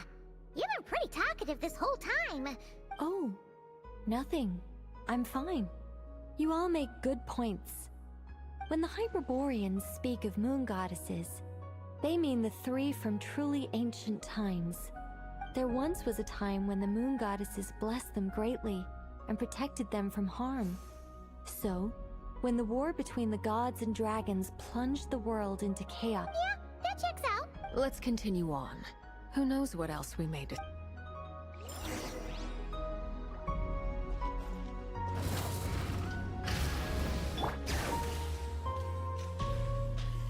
There's a door blocking this path. Not a problem. Try this.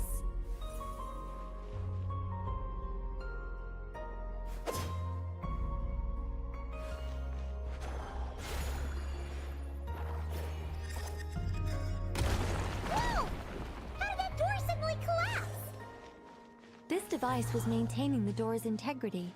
Remove the core, and the device stops working. Is this our destination? Impressive. More precisely, this is a device that will help us reach our destination. Let's go. We still have a long distance to cover.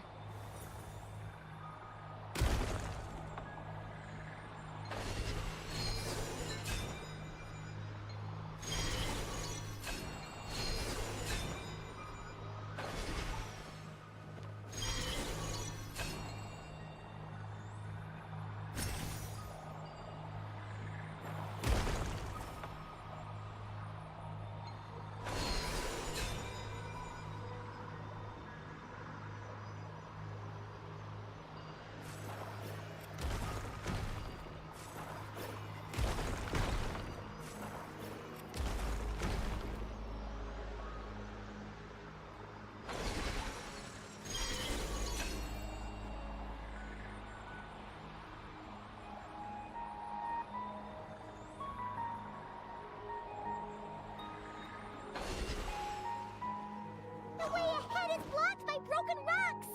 Oh. Let's try that device again. Remember the door from earlier?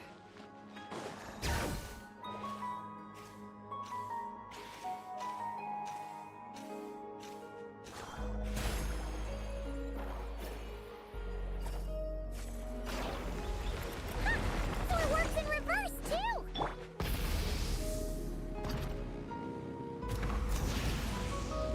The humans we see are all phantoms, but the monsters are real. What a fascinating place. There'll be plenty of time to admire it later.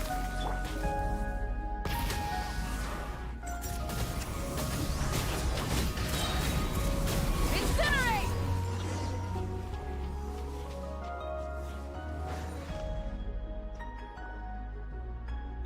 Ooh, there's a whole bunch of artwork in here.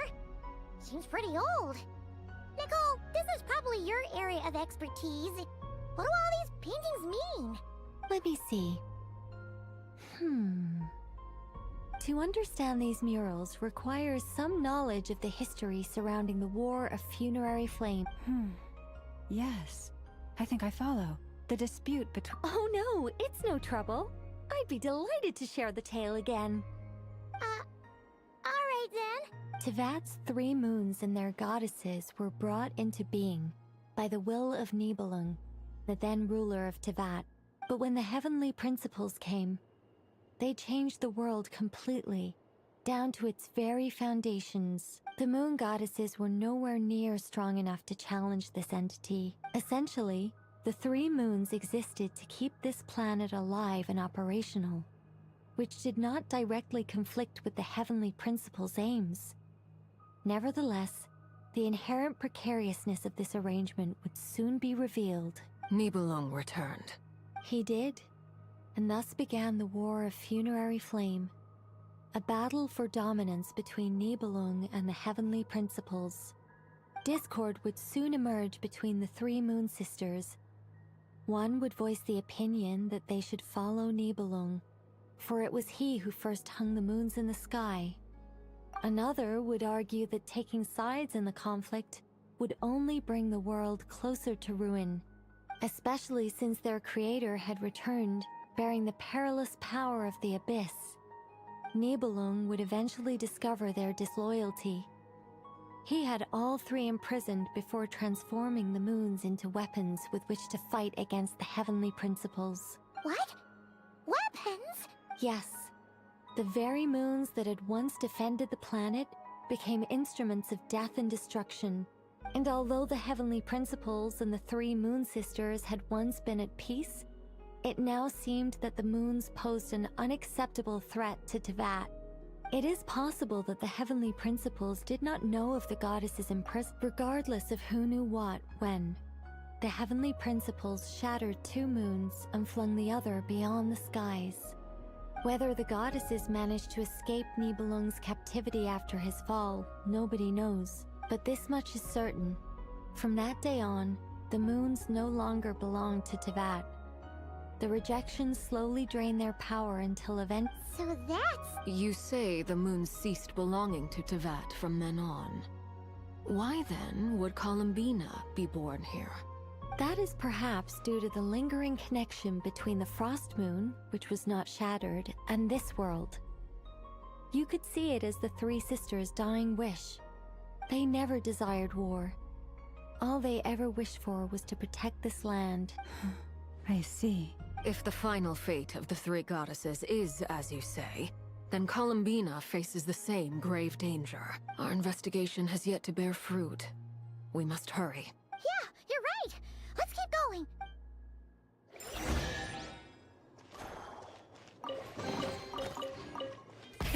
Rev the engines!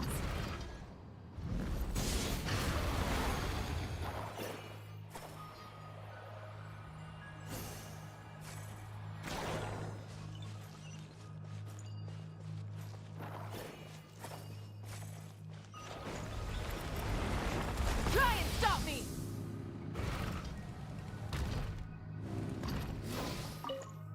Why? Remember his words. We must change our fate. Should we trust him to keep his promise? We have to. Wait, that's odd. Who is he? Is something wrong? No, not really. It's just that over 30 possibilities emerged in my head, so I can't be sure who he is. It's been too long. My memory isn't as sharp as it once was. Okay. 30. Wow. Impressive.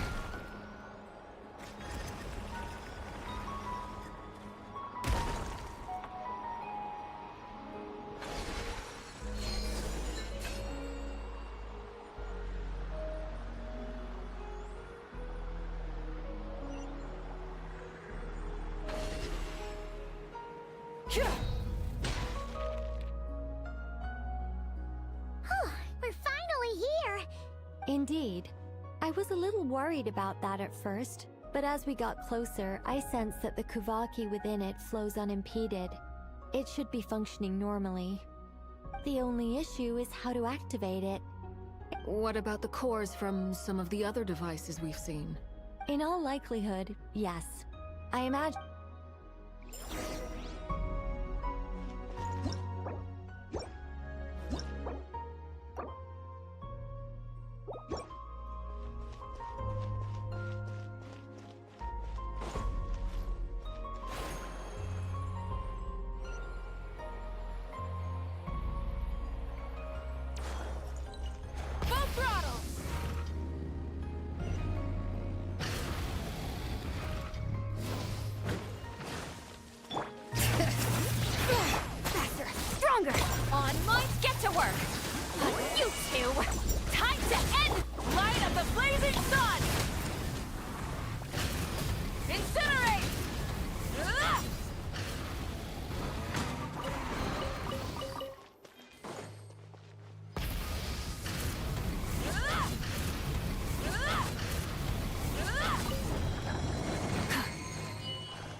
Walk up, then jump down.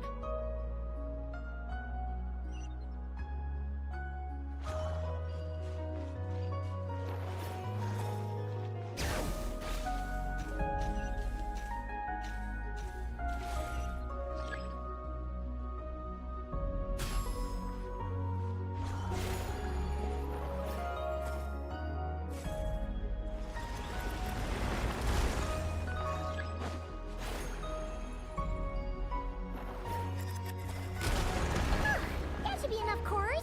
Let's head back.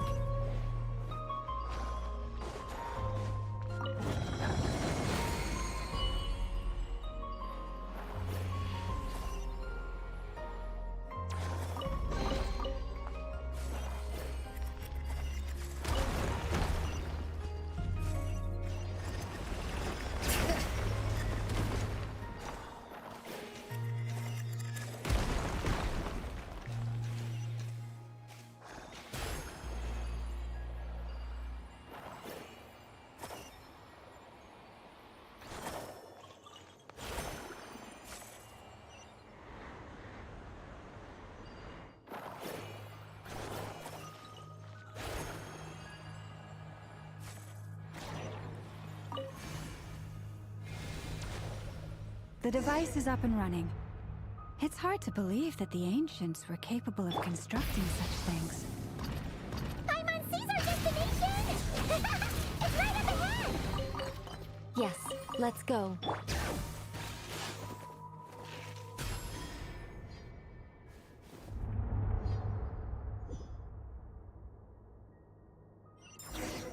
Try and stop me!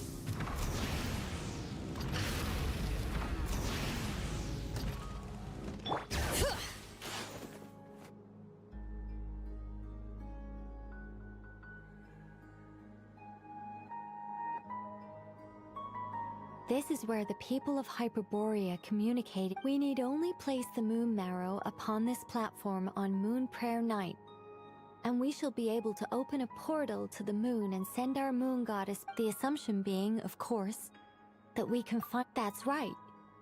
You want to know if it's safe there, don't you? And yet, she has no choice but— That's not the only. And despite looking at historical artwork and talking to people from Hyperborean times, we're still no closer to learning Columbina's—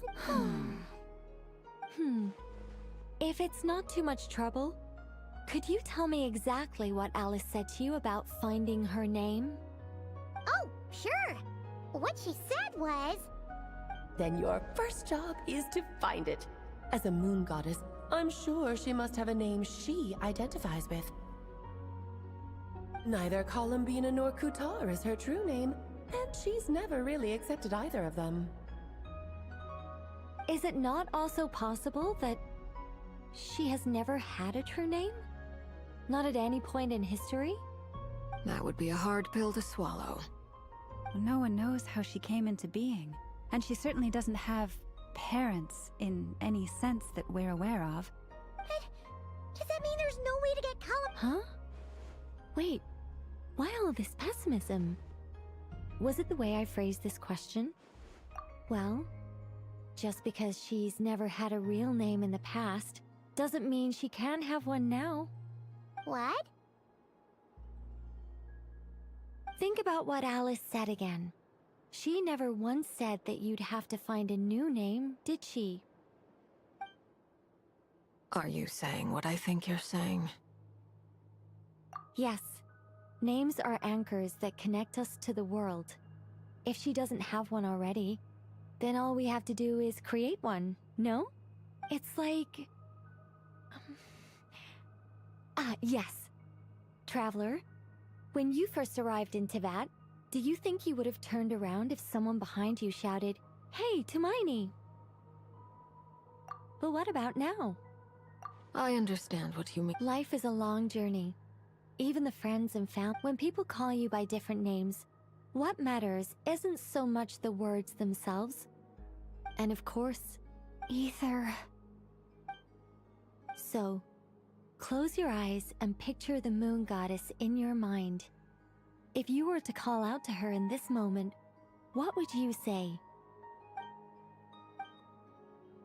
Columbina. Columbina. Hi, Mom would call her Columbina too. Well, she has long forsaken everything that Kutar represents. I think from now on I should call her Columbina too. Well, Are you sure? Is it real? for a journey like this, the process is every bit as important as the outcome. Had you not searched far and wide, rejecting every other answer you were up? Oh, it all makes sense now. This has Alice's fingerprints all over it. Are you suggesting that Mage knew from the start that Columbina never had a real name to begin with? I can't say for sure, but I can definitely imagine her chuckling in satisfaction somewhere right now, saying, "Ah, what fun." Ralma, your antlers! You should hurry. The festive moon has begun to rise. Do not worry, for when you called the name Columbina just now, I could sense that the power within was enough to summon back the moon goddess. The power within what? Yes, so, the thing is,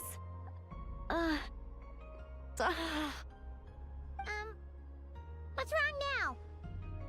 this is so annoying. I really want to explain how that whole thing works. Starting from the founding principles of Teyvat and... Oh, I could talk about this for hours. But... Deep breaths, Nicole. Deep breaths. You're an angel. A sober, sensible, solemn angel who has her priorities straight. Okay then. Anyway, you all need to hurry. Then it is agreed. By the name Columbina, we shall find her. Then we'll throw her the best Moon Pair Night party ever! And at last, we will send her home.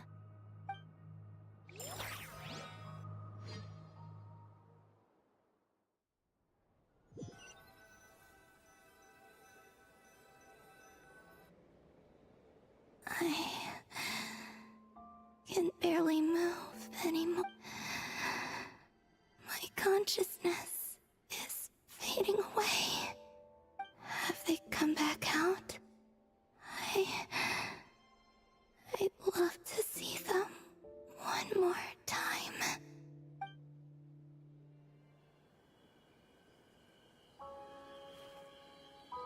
They didn't make it.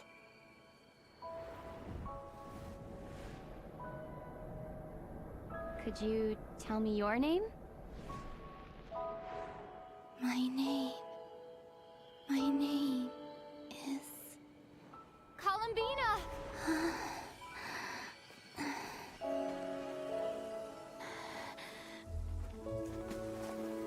Columbina!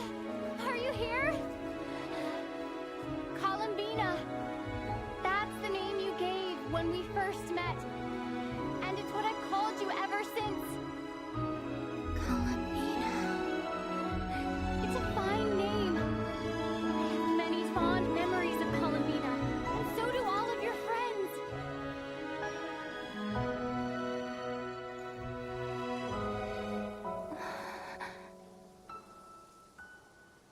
If you like this name,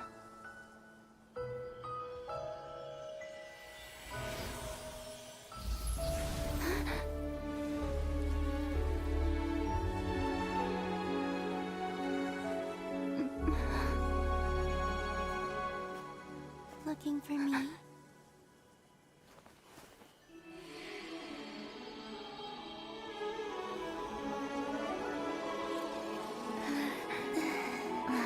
I like it. You can carry on using it. My name is Columbina Hyposelenia.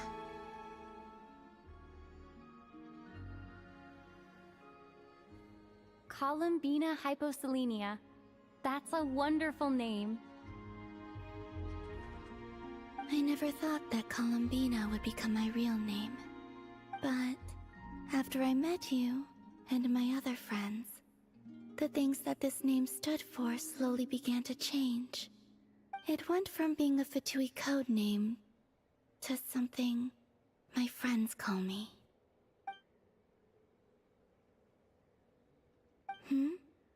What is it? Why? I'm just so happy for you. We can go and meet them very soon. Everyone went to different places to try calling your name. Great. I'd like to thank them as well. Everyone's done so much for me. Searching for my name, entering those ancient ruins. Huh? Wait, so you? Yes, I was there. Not physically, but my consciousness was still holding on. Starting from when? You turned around and called out my name while you were in Nasha Town. Do you remember? Let's go. We don't want to keep them waiting. Sure. But... Before that... Could you call my name one more time? Sure. Come with me, Columbina Hyposelenia.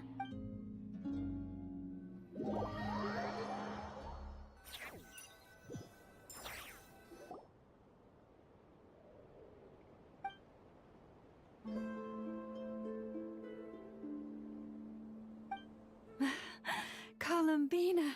Oh, this truly is wonderful. Llama, I can't breathe. Ha ha! Just in time for Moon Prayer Night. It's good to. Yeah, we were worried sick. Thank you, my friends. With your help, I now have a name that belongs to me. Columbina Hyposelenia. Where's the second half from? You added it yourself? That's right. It means... Born beneath the moon. Yes. And by extension, it can also mean born beneath this world. A fine name. Now, as much as it pains me to interrupt this beautiful reunion, I feel obliged to remind you that the Moon Prayer Night celebrations in Nasha Town have already begun. Don't you want to enjoy the festivities? There's so much to see and do. And some of the ambient lighting and entertainments were sponsored by the kind souls in the Hexenzirkel. Nicole? Why have you turned into Dodoko? So you're Miss Nicole. Thank you for helping us, and for helping me find my name. It's nice to finally hear your voice. You're quite welcome. Guiding lost people to hidden treasure is what we Seelie do. And if you ask me, spiritual treasures are far more precious than material ones. Chests are all well and good, but this was what it's all about. Ah, so satisfying. Anyway, I had to go help Alice. It seems like she ran into some trouble. But don't worry. We're with you in spirit. We'll be celebrating right along with you. Keep an eye out for the Hexenzirkel's festive stalls in Nasha Town. I think you'll like what we came up with. Alice said she even managed to rope B in this time. The Frost Moon Scions have also prepared various attractions. I believe I know, on that note, Nefer, about that request I made. It's all in hand. Yehoda. Wonderful. In that case, Traveler? Huh? Come on, Columbina. It's time to celebrate the best Moon Prayer Night ever.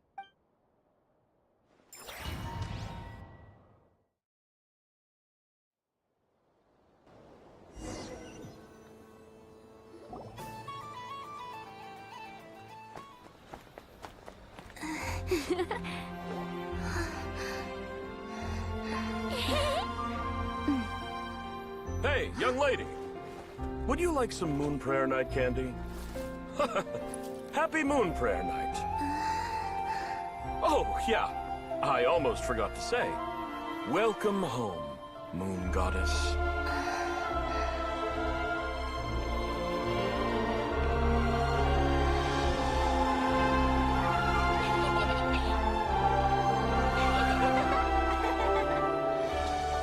Welcome home, Moon Goddess. Welcome home, Moon Goddess. Welcome home, Moon Goddess. Turning Nasha Town into her home is a festive gift. A rather brilliant idea. Perhaps this is what Nodcry, Columbina's home, should have been like all along.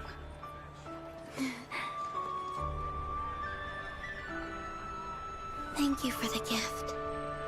I like it a lot.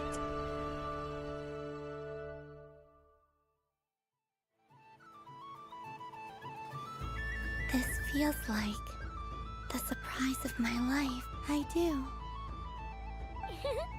Quite a strategy you came up with. Hide the tree in the forest. It's not your usual style, Lauma. Is there something about Moon Prayer Night that enhances what's in your head as well as the antlers on top? Apparently so. It even inspired a perennial penny pincher to use their resources for a greater cause.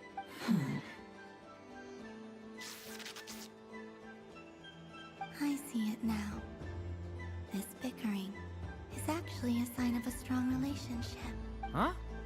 What's everyone doing here? Oh! Miss Columbina, you're back. Yes. I'm fine now. How's your progress with Alice's assignment? Very well indeed. I've never heard her sound so excited. Not like this. This time, her excitement seems more serious. She said she'll contact us once she knows more. In the meantime, we're free to relax and have Enjoy the time off while it lasts. I have a feeling that our next task won't be so simple.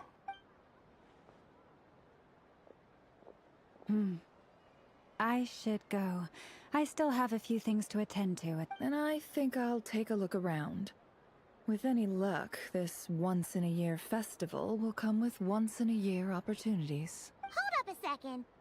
Where's... I believe he made a beeline for the flagship the moment he entered Nasha Town. Ah, that's Mondstadters for you. They know what they want when festivals roll around. Goodbye for now, Columbina. I will. Well, in that case, don't just stand there. Get out there and have some fun. You'll definitely get a warm welcome at every stall. Oh, also, take this map with you. It's a guide to the festival.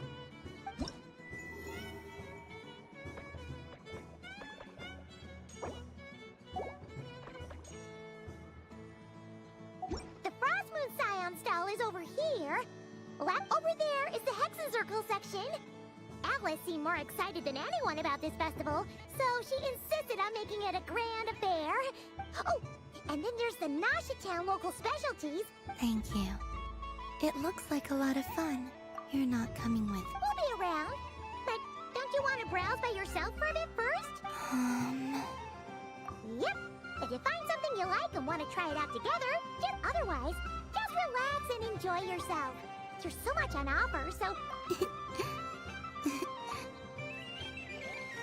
Where should I go first? This must be the mage's stall. It feels like I've entered a fairy tale. Ah, how lovely.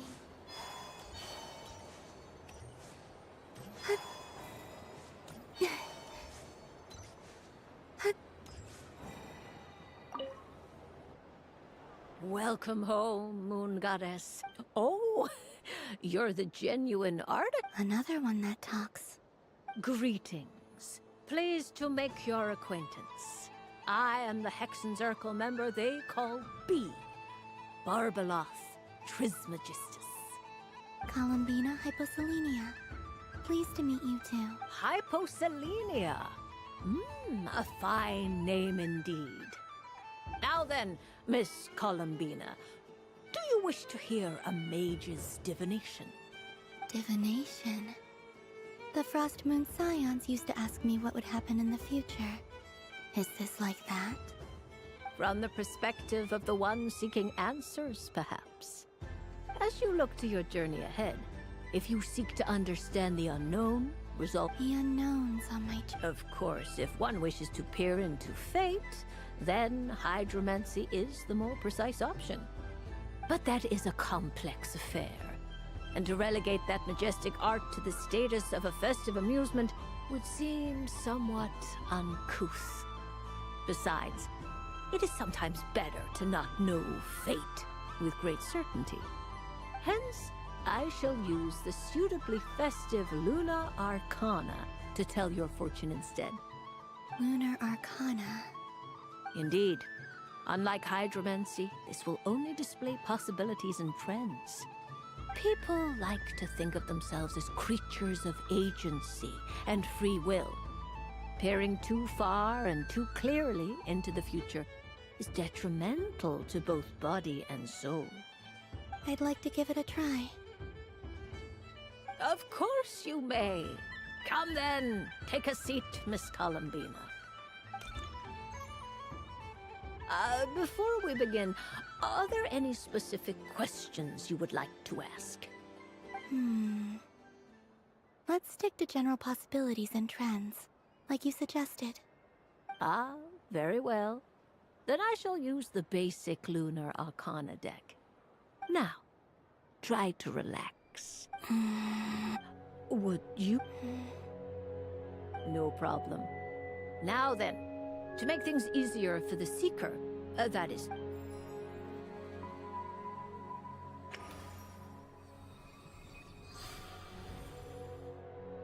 Please, draw the first Lunar Arcana. This represents... Now, draw your second card. This will stand for the past, the sum of all... And now the third Arcana. This is the present, your interpretation of the current moment. Finally, the last card. This shall speak of the future, which... Oh. Kuvaki Pulse? Fascinating. I've never encountered this before in my role as a diviner. Something has exerted an influence upon this card, causing it to leave its designated position. What do you make of this, Miss Columbina? Of course, if you wish. No, it's fine. Let's go with this one. A bold decision. I must... Well then, let us... Sure. First, Destiny. No surprises here. The card that represents yours is the moon. The moon. Indeed.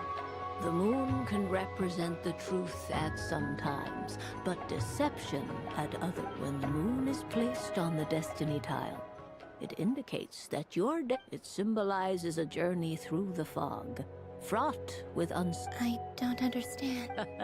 Patience, my dear. This is but the first card, which serves as a basis for the interpretations that follow. Our divination will only grow clearer from here on out. Now then, flip the second card, the one that speaks for the past.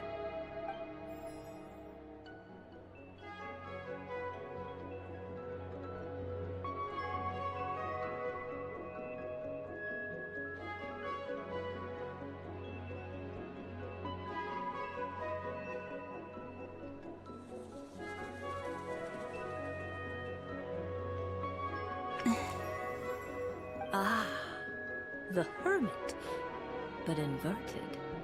Inverted? Yes. The Hermit symbolizes solitude, introspection, and the pursuit of truth. When inverted, it represents isolation, truth out of reach, and a path that leads one astray. Combined with the moon as one's destiny, the Hermit inverted represents a choice you made to stand alone in the past. It was a choice made not out of fear or arrogance, but for reasons that others cannot perceive. You fumbled through the darkness without a guide, but you did not find your way. Rather, you went astray. More than once, it would seem. Is this about how I became Kutar despite not wishing to become a god? And how I joined the Fatui because I yearned for a place to belong? I suspect only you know the answer to this question. All is not lost. The past is in the past, and so it shall remain. Shall we look into the present now? Oh my. The lovers. What does this one? This means that you have had an unprecedented emotional experience. The joy of finding your soul become... It's true. I've made a lot of friends recently. That sounds lovely. I am most delighted for you. The lovers can also represent important decisions. Yes. I return to them. I understand. Parting with friends is never easy, Columbina. But rest assured, this is not the end of your journey. There is always another story waiting to be told. The future always lies ahead. The future. Well now, it's finally time to flip this most mysterious of cards. Why did it appear? And what does it wish to tell you? I'm ready. Very well. Flip this card and see what lies on the other side. Oh. Miss Barbeloth? What is it? This card is death. That doesn't sound very good. It depends on how we interpret it. It is true that it can represent an agonizing death, a complete and utter end, but at the same time, it can also represent rebirth. Do not forget that your destiny card is the moon. If death spells the end, is it unavoidable? As I have said, divination can only display general trends. It is a rough guide, but it does not show predetermined outcomes. Allow me to summarize it for you. In the past, you may have lost your way, but now you have gained new connections. You now face an important decision. One that may bring about a great change in what is yet to be. This change might, in turn, be the end of all things, or their beginning. But remember, everything is subject to change because of the moon present in your destiny. You must see the truth clearly and face your innermost thoughts. The truth. My innermost thoughts. Thank you, Miss Barbeloth. Don't mention it. Some people dislike divinations, for fear of glimpsing an ending to their story that they wish was not so. But I can see that you're different. The result of this divination will not sway your decision. This is a rare quality, and one that diviners always hope to see in the seeker. We are here merely to guide, not to exert undue influence. I understand. Go then and illuminate your future, Miss Columbina. The moonlight that shines from you now is most captivating.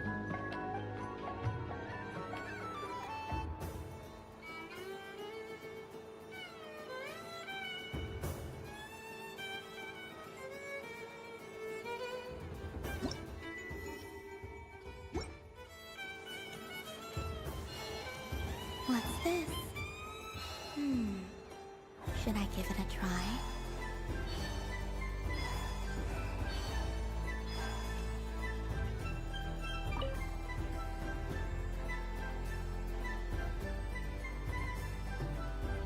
I wouldn't say it's unfair, exactly. I mean, your voice goes right into people's heads. How would you explain that to the kids? You can't just explain it away as magic. Is something the matter? Ah, Miss Columbina! No, nothing you need to worry yourself about. Ah, impeccable timing. Stick around for a second, Miss Columbina. I need your input on something. This self-proclaimed Knight of Justice has yet to give me a satisfactory answer. I, for one, would like to hear your verdict on the matter. Hey, now, I left the flagship just to help you out, Miss Nicole. What's going on? So Alice and I are both using long-range remote control spells that work on similar principles, allowing us to attend this festive fair in Dodeco form. Sorry, let me backtrack a little. While similar, there are some key differences. Alice, being a great mage, wanted her Dodeco to reflect something of her own charm and mystique. So she adjusted the way its tail moves when it spins around. An entirely gratuitous move, in my opinion. I hardly see how anyone is going to notice that. If anything, I'd say that anyone who stares intently enough at a Dodeco's tail to notice such a small detail is someone we ought to be highly concerned about. I only say this to emphasize that my question has nothing to do with tails. Now that we're clear on that... Your voice speaks directly into people's minds. See? Exactly what I said. Miss Nicole? Ugh, I can't stand it. I know that probably makes me sound like a whiny child acting out in front of their parents. And it's a little embarrassing now that I think about it. But hey, I've said it now, I can't take it back. That would be even more embarrassing. Also, don't go reading too much into that analogy. It was off the top of my head. I'm actually an awful lot older than either of you.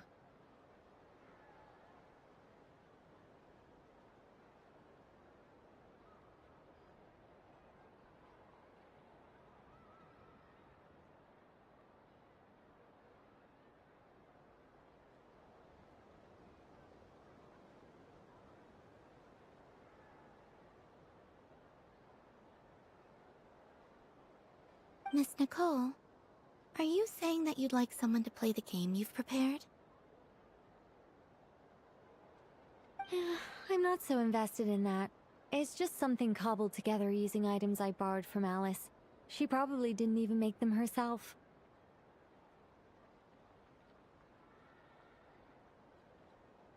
The point is, I want to know everyone's thoughts after they receive their prizes. I've been biting my lip for so long, and I've had no one to vent my frustrations on. I thought this was going to be a nice, straightforward festival where I'd get the chance to guide people to treasure. Well, can I play? I can't guarantee that I'll win a prize, but...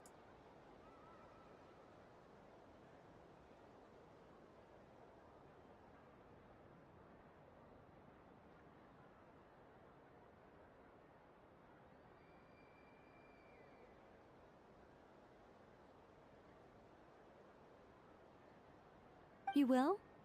I'd like to try. Then what are we waiting for? Let the game begin! It's like they forgot I was ever here. Ha!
Congratulations, Miss Columbina!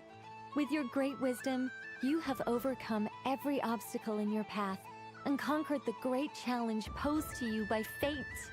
Fate? Well, something to that effect. If you'd prefer something more poetic, it could be the icy winds or the dawn. And you could even go with the challenge posed to you by Dodoco, if that's what you're into. Anyway, you can take or leave my suggestions. Moving on. All my hopes are now resting on this. Can I open it now? Stop teasing me. Please, I'm begging you. No more talk. Just... Wow. What a lovely sculpture. Classic and cute at the same time. Thank you, Miss Nicole. I'll always treasure it.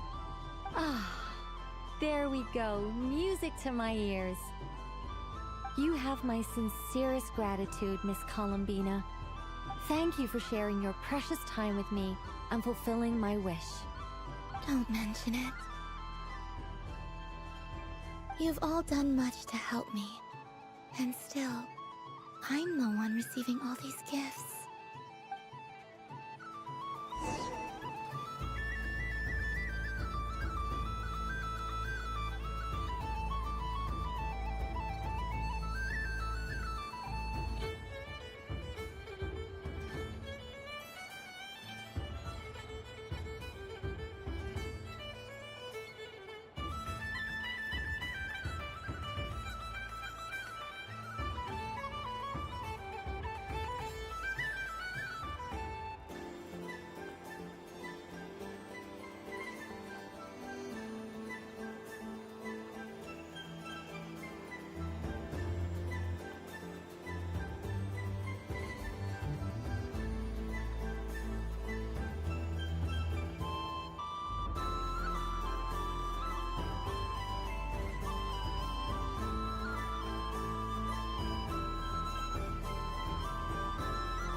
A soft and furry creature that bounces and jumps.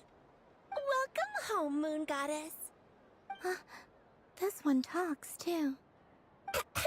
Allow me to introduce myself. I am a Dodoco from a distant archipelago, the most mischievous of all my Dodo brothers and Dodo sisters.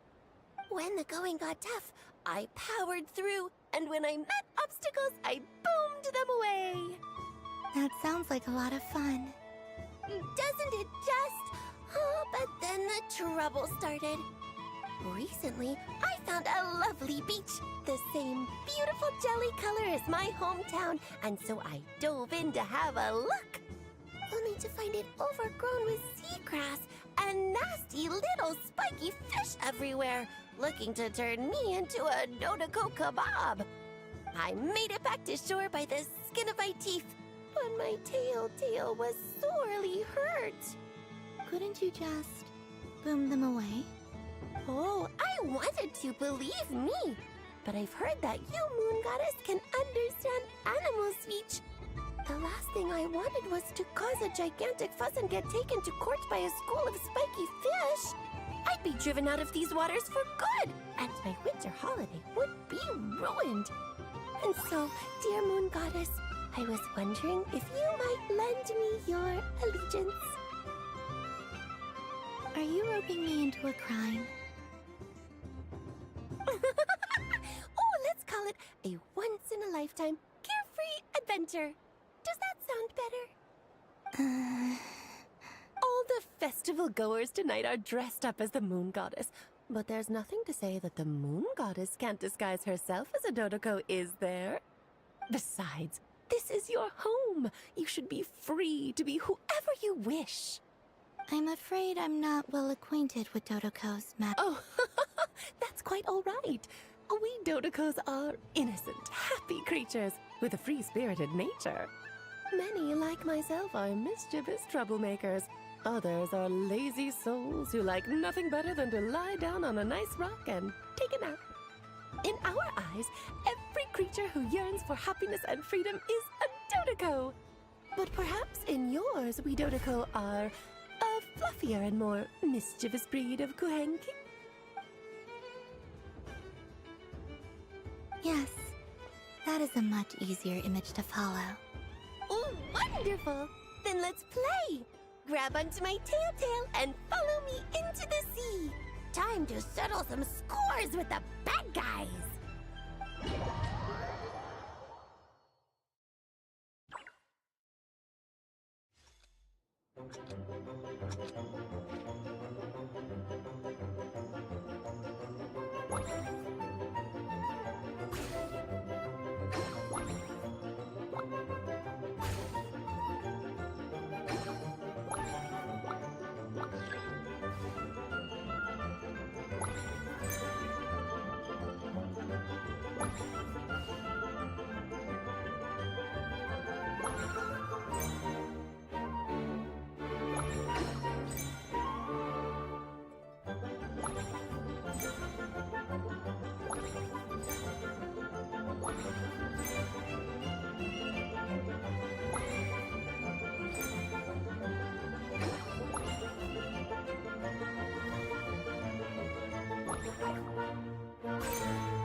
Remarkable So, what do you make of The use of Jumpy Dumpties doesn't come as naturally to me as Kuvaki. But their unpredictability, I think they call this... Indeed! And how did it feel blowing those pesky nuisances away? Not bad. Any guilt? What do you mean? Oh, wonderful!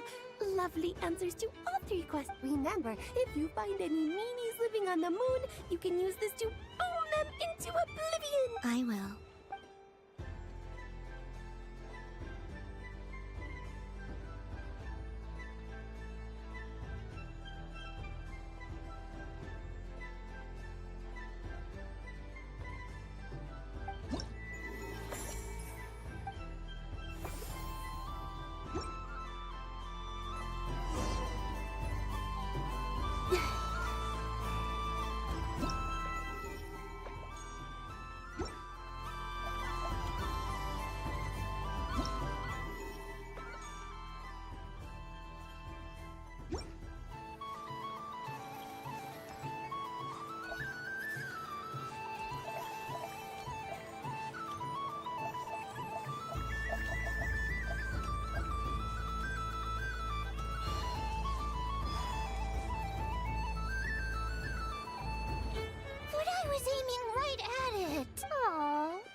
Pity.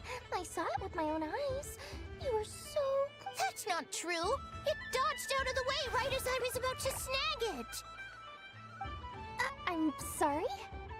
You heard me. This paper frog can move. Dear, oh dear, what are you saying? How could a paper frog move?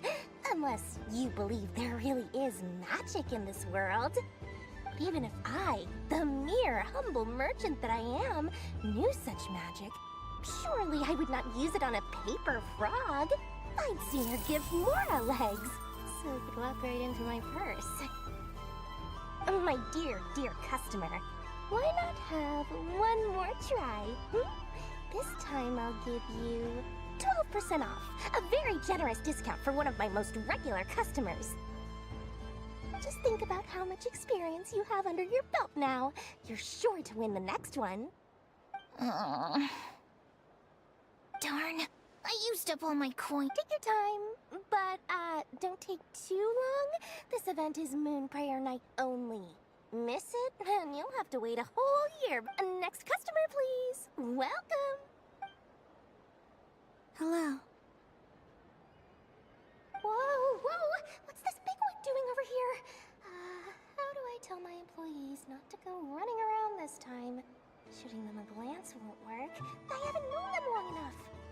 story? Why, hello there, Miss Columbina. Would you like to play my ring toss game?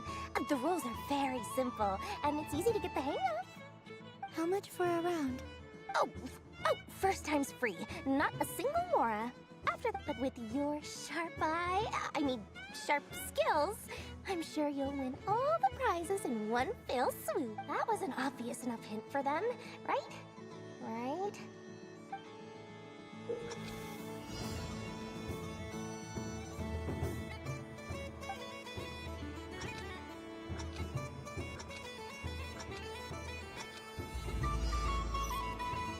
Here comes the ring!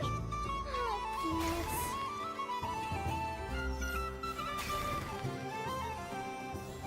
Change tracks. Roselle, should we move or not? Just a tiny bit. All right, then I'll... Oh, sugar plums, not the clock hands. How do I move the legs again?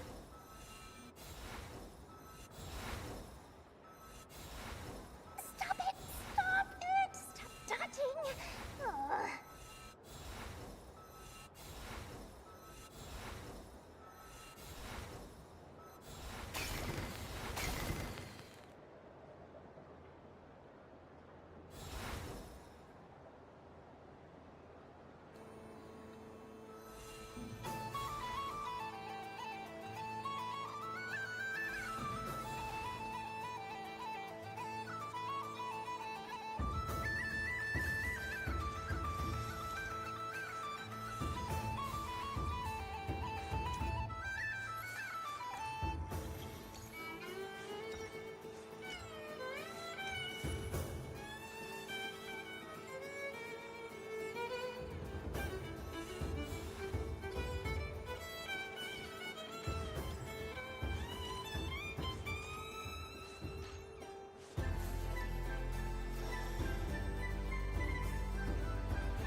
Let's see now. What a shame. And here's your prize. Now, how about another round? Happy Moon Prayer Night, Miss Columbina. Happy Moon Prayer Night, Durin and Hap. Yes. You said we were just coming here to say hello. I did, but then I recognized a few more people as I got closer. Do my eyes deceive me? Is that... It's our little dragon. He's all grown up. Someone's popular. Well now, since you came all this way, He'll have a go. I'll pass. it's only one free try per customer. You can't give your try to him. I'm aware. How has Elder Almond been lately? He's in great shape. He goes for a run in the forest every morning to stay fit and... He tried to go boat racing with Firecracker a while back, but... How about you, little dragon? Yes, I can. But you've become less chatty. Has growing up been tough on you? We call that maturity. You know, the thing people sing about. The knight wields a sword of stone. Stone is very... That's awesome! I want to be a knight when I grow up, too. Ring, here I come! Oh, the hat-wearing man. I never thought I'd see you again. You seem more determined than when I saw you last on the train. If you say so. Oh, I do say so. The people you once helped see it clearly. May the engine in our hearts propel us to the station of... I can move! I can move now, Roselle! What are you doing? Running into the rings like that? You got them all so quick. I have never seen anything like this in all my travels. But how? They're origami animals and clockwork people from a fairy tale. Getting to know them would be quite an arduous task. Unless they share a hometown? have to get to the bottom of this. Next time I see the Great Mage Alice, Thank you, Dory. I had a lot of fun. Now for your prize. Where did I put it? Give me a moment to... Oh, sweet grand prize. How I wish I didn't have to let you go. Good thing I had already turned a profit from the customers earlier in the night. Otherwise, I'd have wasted all my hard work. Okay, I'm back. What? I leave for 2 seconds and someone's already... Oh, well, these things happen, you know? Perhaps you'd be interested in one of the other prizes in... Is this the thing you wanted? Here. You can... Huh? But... Don't worry about it. It will be happier with you. Oh, thanks so much, Miss. Moon Goddess. Oh, goodness gracious, Columbina. Give me strength. Daddy, look! That's the game I was... Forget it. She is the Moon Goddess of... Huh? Oh. You can take mine if you want. What? Why? Why are all these bleeding hearts coming here to ruin my business? Happy Moon Prayer Night, everyone. Happy Moon Prayer Night.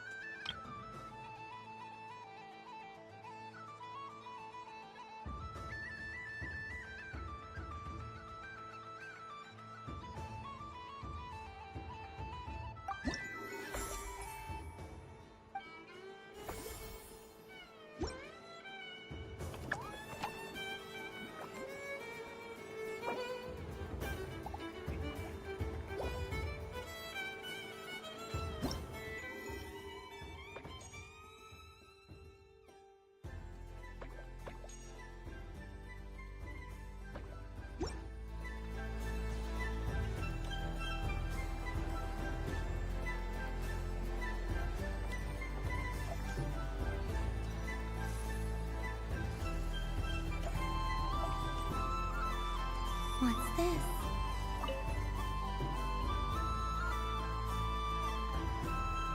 Come on, Citrus. One more round. Just one more. But my neck... Oof. It's acting up again. You should take a break. Health comes first. Yeah, don't push yourself. We'll find someone else. Hey, don't look at me. I'm the referee. What are we gonna do then? Do you need any help? Yes, we do. We need one more player for our game. All right. Could you teach me how to play? It's really simple. You just throw the dice and move by that number of tiles. First one to reach the finish line wins. Rolling a hamster means you move 1 tile. A paper frog is 2 tiles, and a flying squirrel is 3 tiles. 'Cause they go the fastest.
Okay. So, we're all in that case, please take your place.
It's a pity that my good friend Faro, if he could have been here.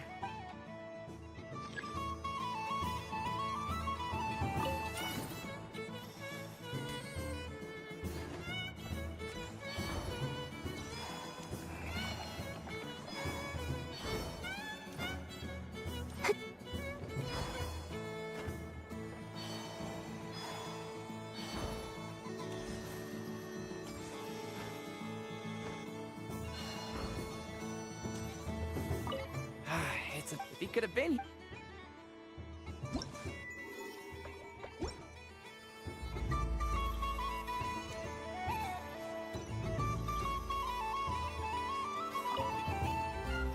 It's a pity that my good friend Faro Bear is busy working on. If he could have been here.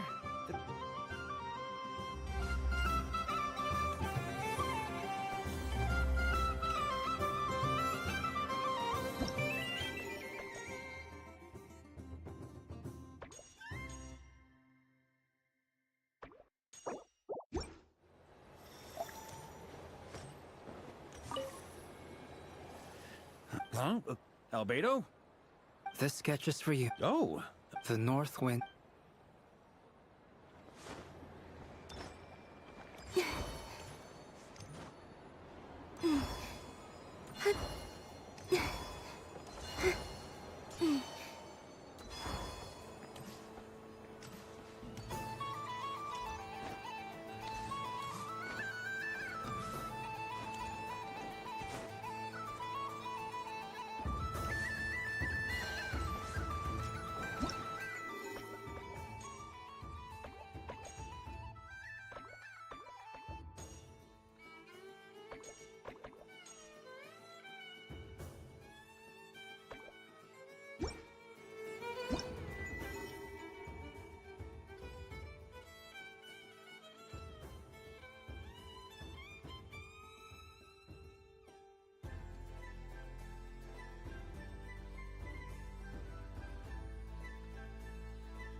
Dodoco's Whirligig! Come check out Dodoco's Whirligig!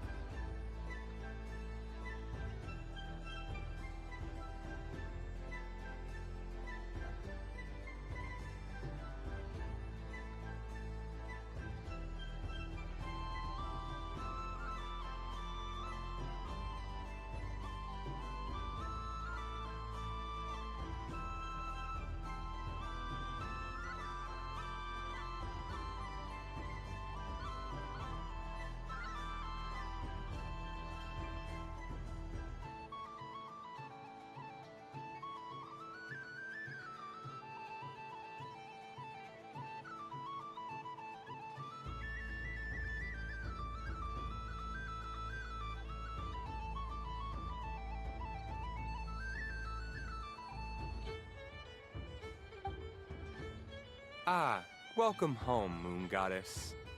Might I ask what this... Ah, it's a very special amusement sponsored by the great mage herself. Ride on a soft and furry Dodoco and embark on an unforgettable... I say that, but I'm just following a script here. Who is this mage, anyway? And what the heck is a Dodoco?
I'd like to ride.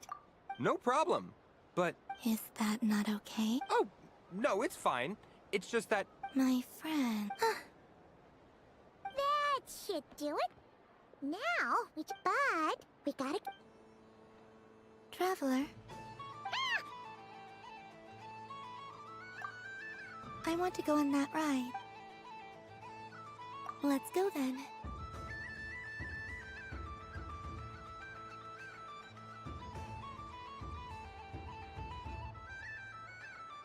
Don't worry. Paimon will do the rounds. You go have fun.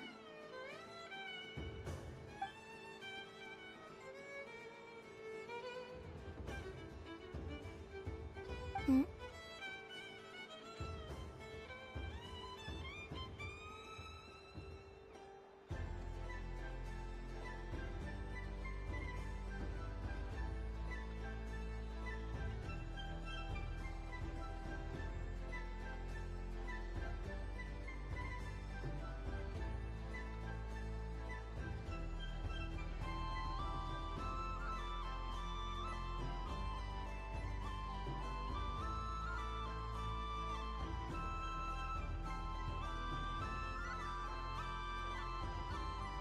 All right. Please take your seats. For safety reasons, you mustn't try to leave the ride before it comes to a complete stop. All right, you're all set. I wish you both a wonderful journey.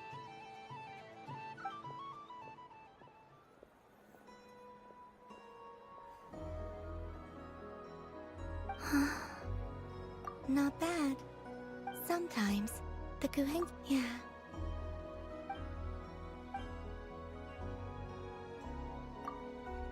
It does. I've felt scared in the past, too. But this is a little different.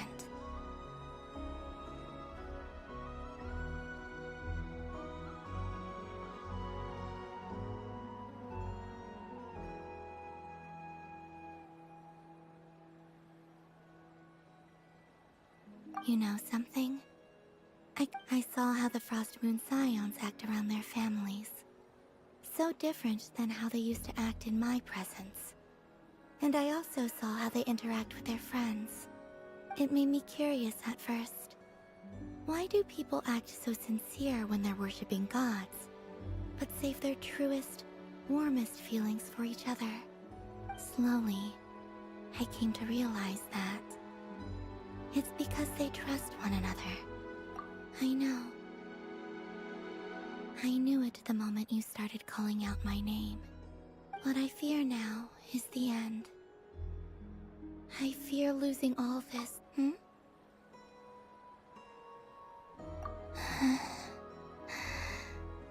Thank you for this conversation.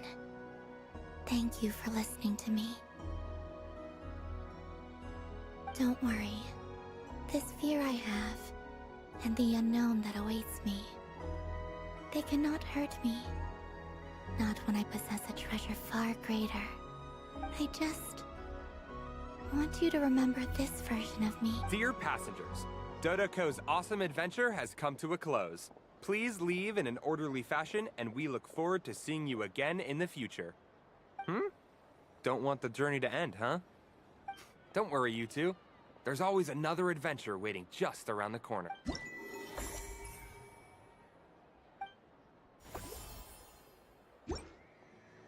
So this is the Frost Moon Scions area.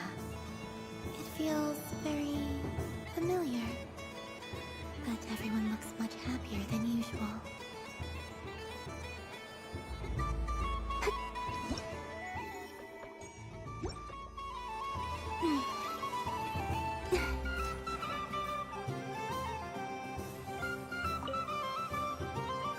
If this were any other day, I'm sure it would make for a... Doesn't it look like this Rhyme-horned deer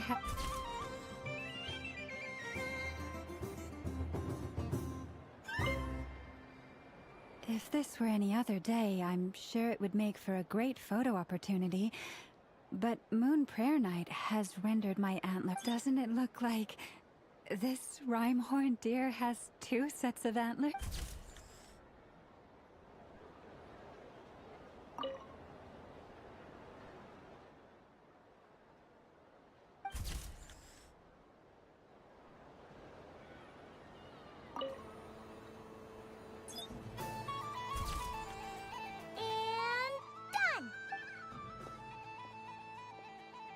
I think it looks quite funny.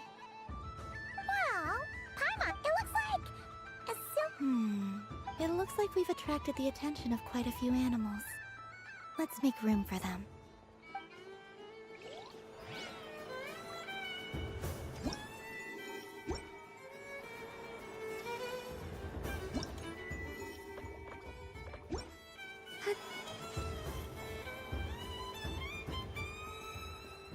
Wow, the Frost Moon Scion stall looks kind of... I don't go to Hisi Island much, but it's got that, like... And if culture means we get more festive... Hello. Yep. Ah! Columbine... hello, Moon Goddess. That was too close. I almost gave the game away in front of the staff. Oh, wait. What's the deal with her shoes? Do you like balloons too? Balloons? What's so fun about balloons? I'm not a kid anymore. They're... Yes. The animals seem very... I recently learned a fun new game you can play. A new game?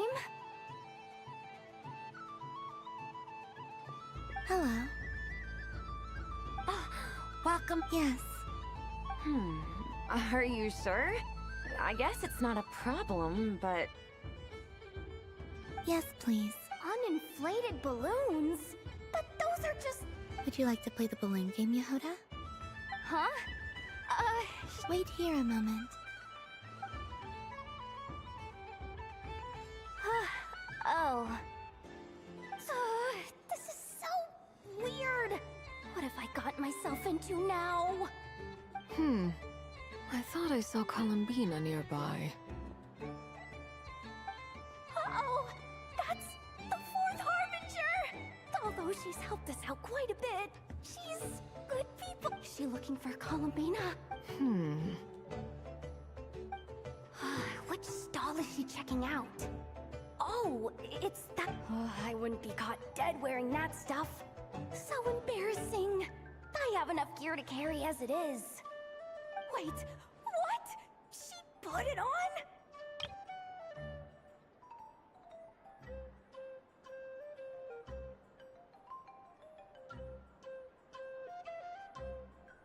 How peculiar.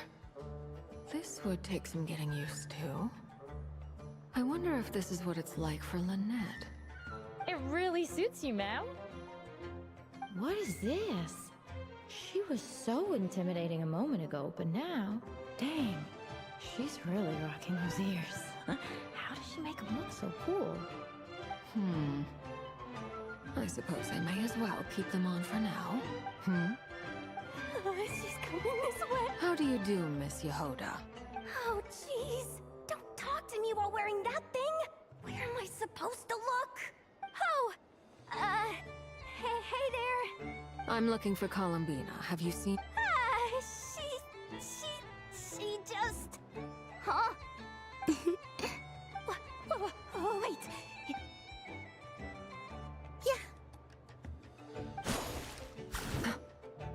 Huh? No fair! How come I get caught in the crossfire? An ambush from the rear? Is this a declaration of war, Columbina?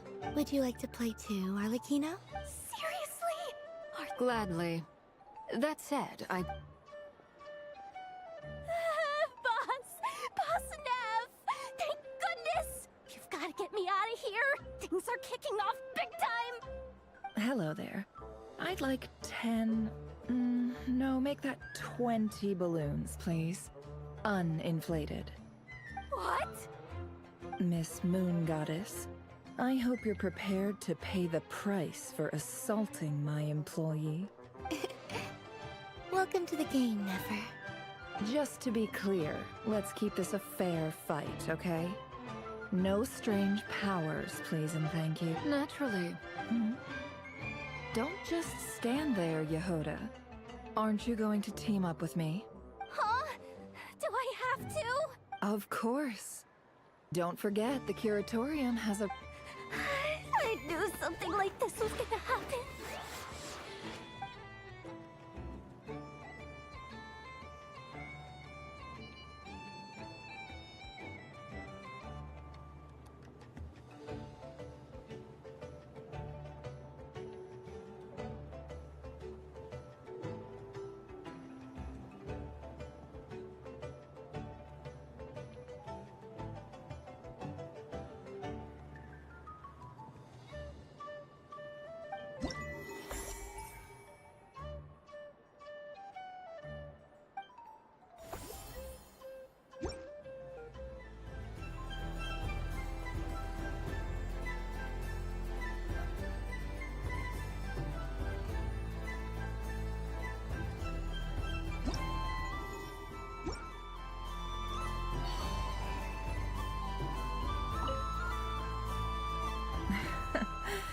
That was fun.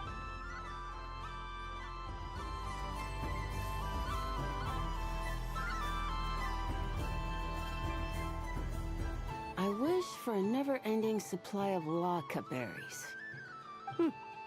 What a humble wish. Probably written by a child. Hmm?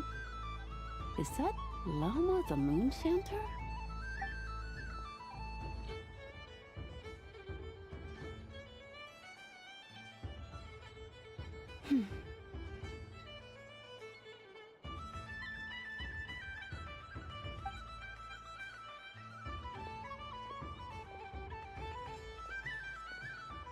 I wish that the long plume ibises would stop biting me.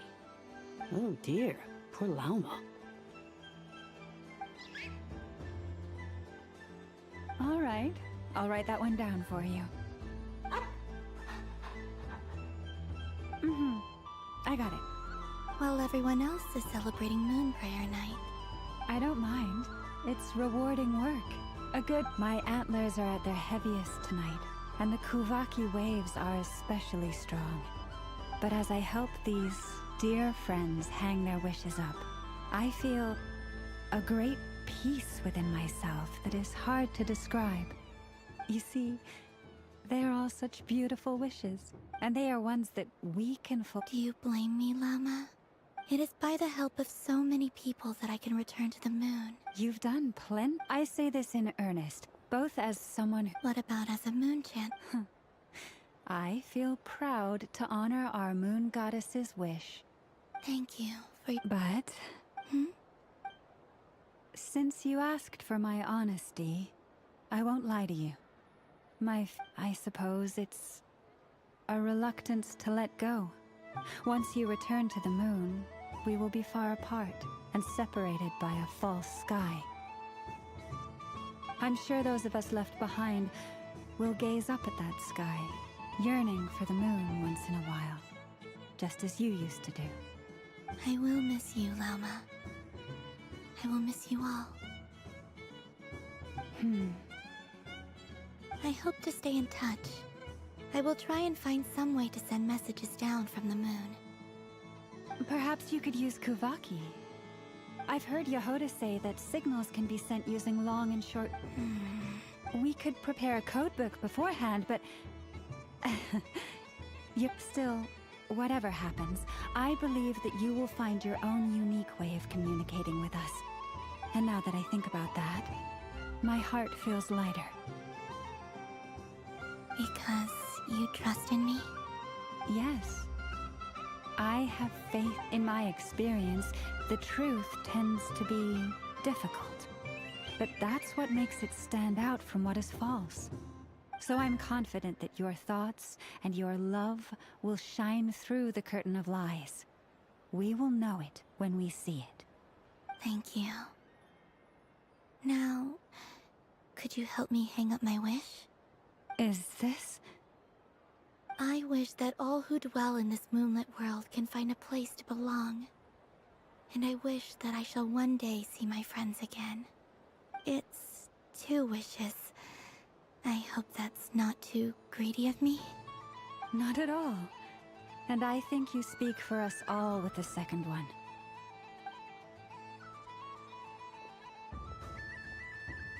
I shall continue to pray until the day that all of these wishes come true.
Yes.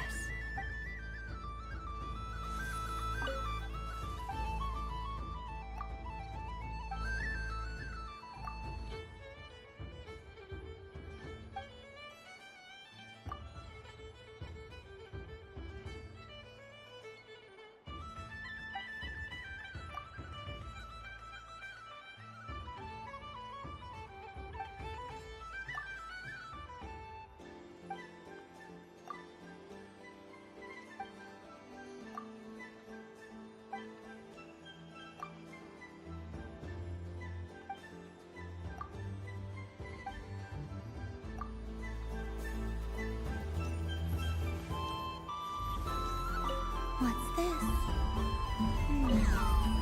Should I give it a...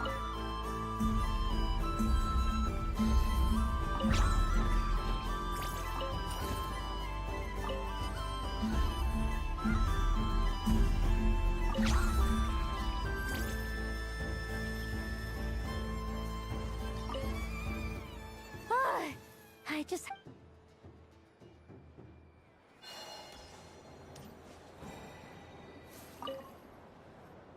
Miss Laliki! Oh, so it has. Hello there, little kitty. May the moon light your... Did Lady Llama send you? You'd like... No? I believe it wants that... Oh, I see. Thank you, Lady Huh. Mr. Cantor. Sorry, no, I see. The resemblance was uncanny. Huh. Mr. Cantor. Sorry, no, I see. The resemblance was...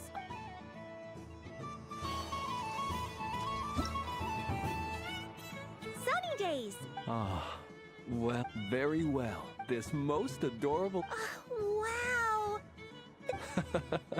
Have a very Lance? That's you, isn't it? Shh.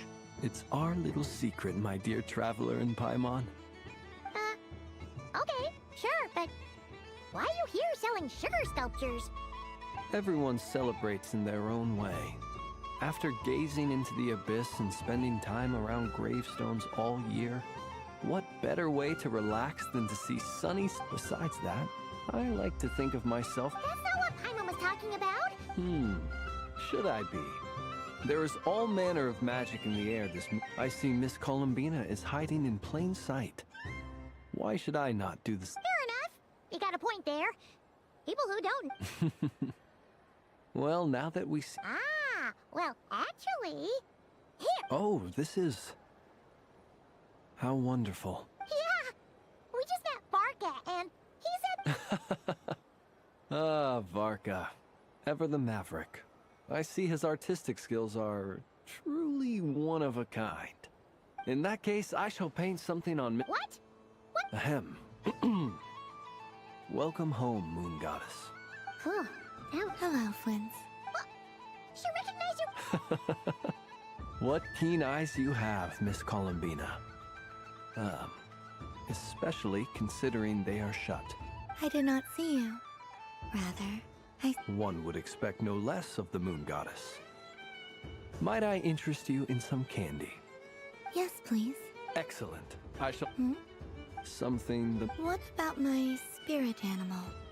Wait, is she taking the test? Ah, my apology. You are quite right, Miss Columbina. Yes, please. Do you prefer the day or the night? Night. Which of the 4 seasons? Winter. Think of a perfect day. What is the weather like? Rainy in the morning, sunny at night. What kind of answer is that? Forests, lakes, and open seas. Which do you prefer of these? I like them all. Imagine you opened your very own shop. Moonlight. Wow! Paimon would totally shop. It wouldn't cost anything. Aha! I believe I know. Here. For you. Oh, it's a Kohenki! Indeed. A free-spirited being with a deep love for all things here. It is the perfect fit for you. Thank you. But you shall have to forgive me. We have known each other for quite some time. So instead, would you accept this sugar sculpture? It's a lantern. Hey, why don't you... Come on, play ball. I got this drawing done. But I want to hear Paimon's. Ah, but it'll... Oh.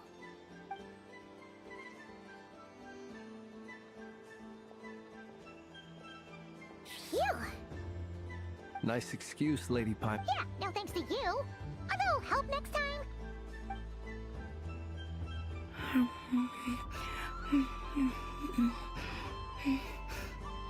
It's sweet. Is that Wakaberry? I wonder what flavor the traveler got. This way! It's the candy-selling one! I'm coming! Of course. Traveler, maybe we can share?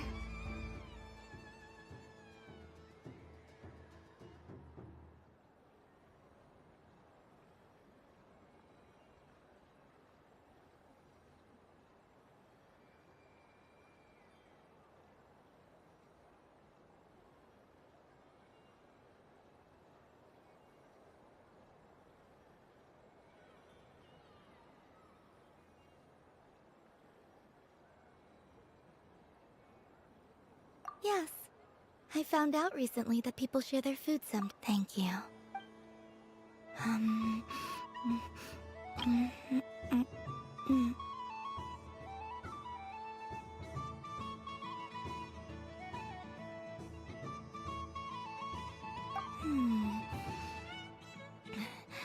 Yours is a little more sour.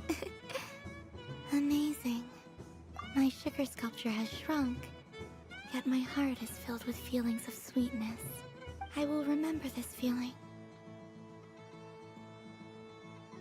Sure.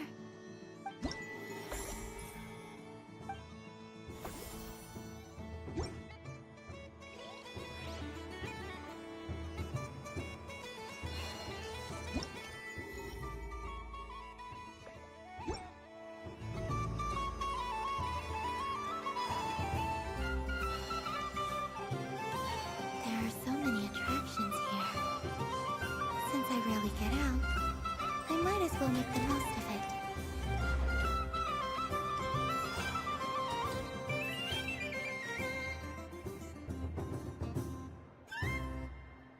This doesn't make any sense! How am I losing every single time? Wait, Ineffa, you're cheating, aren't you? Yeah, that must be it. I am not cheating, Aino. Uh-oh, sounds like Ineffa's turning into a big baloney bot. I think it's time for some serious maintenance. Moon Goddess, help me. Miss Columbina, Aino is attempting to cheat. What the? I'm not the cheater! You're the cheater! How dare you throw it back at me?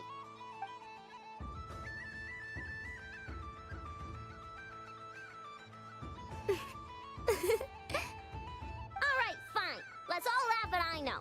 Just you wait till I get home, because I'm gonna make a game bot that can win 100% of the time. Let's see you laugh when I come back and beat your butts. You'll all have your heads covered in stickers when I'm through with you. We came to check everything was okay after all that yelling, but,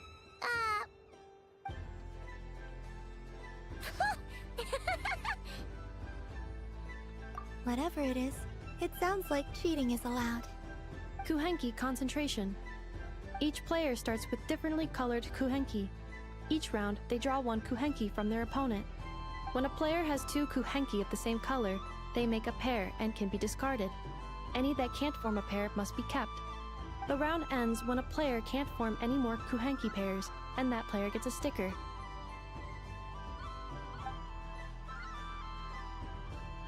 Ooh! Can 4 people play as well? That is fine, so long as the turn order is fixed beforehand. Alrighty then! In that case, the 2 of us will join as one team. Okay, but if you lose, you're both getting stickered. I don't want to hear any excuses. Sure. And if we win? If you win, only one of you gets to sticker someone else. I have taken to calling this. I know logic. Hey, lay off me, alright? Okay, so we're starting the game from scratch again, which means all my stickers so far don't count.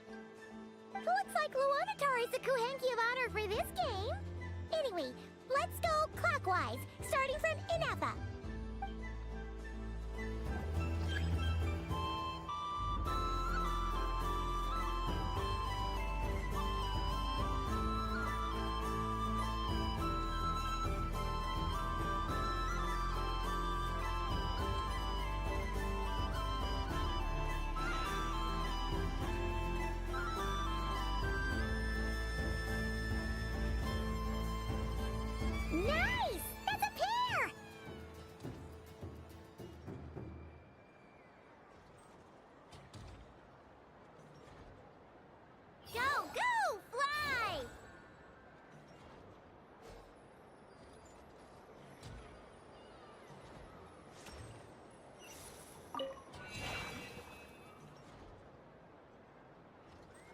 Go in.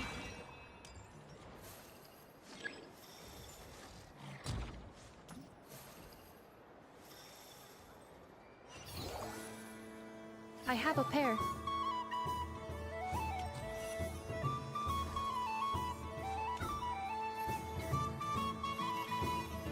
Uh-oh! We gotta pick up the pace!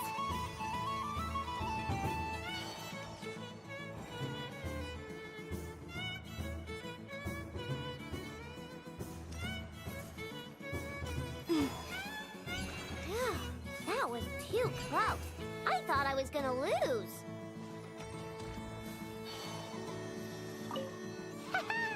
Let's see who's gonna be the unlucky one.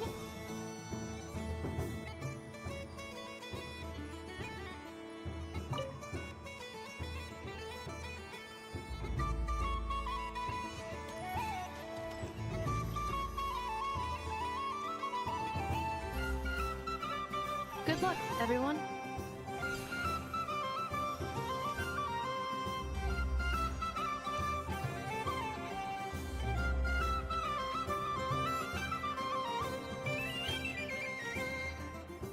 Let me pick a good one. What? You're looking very pleased with yourself there. What happened to being a huge Grumposaurus? I won. Duh.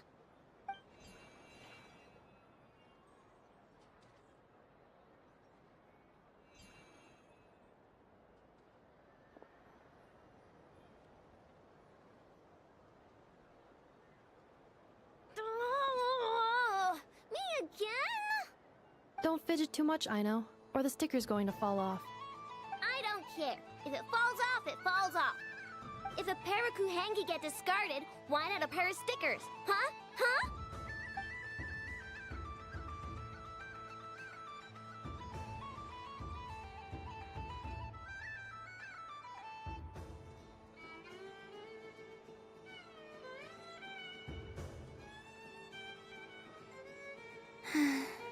I've lost. Sticker, sticker, sticker!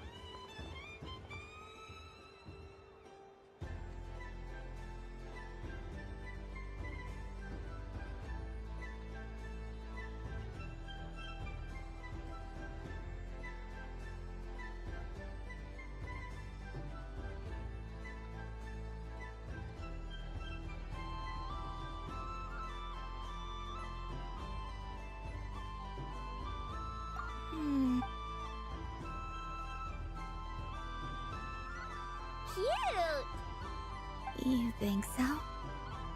Shame. I can't see it for myself. What if Luanatar's...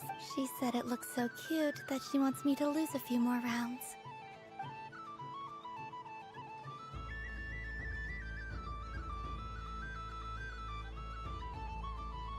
Who put these stickers on Paimon's eyebrows? Ugh! She can barely see! Alright, now, I think we got enough evidence to prove that there's a serious problem here.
Yes, I agree as well. The culprit is... Ineffa! Culprit? What did I do? Quit acting dumb, Ineffa! You're not wriggling your way out of this one. I've been watching you. Not only did you remember whose side Luanatar started at, but every time someone drew a Kuhenki, you were logging it and calculating every last possibility. Which Kuhenki pairs were gone, who had what color Kuhenki in their hand, even our facial expressions. You were keeping track of it the entire time. Exactly! Why I no said! Putting aside the fact that running calculations is not against the game rules, do you have any evidence to support your allegations?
But that's not against the... So, She certainly does.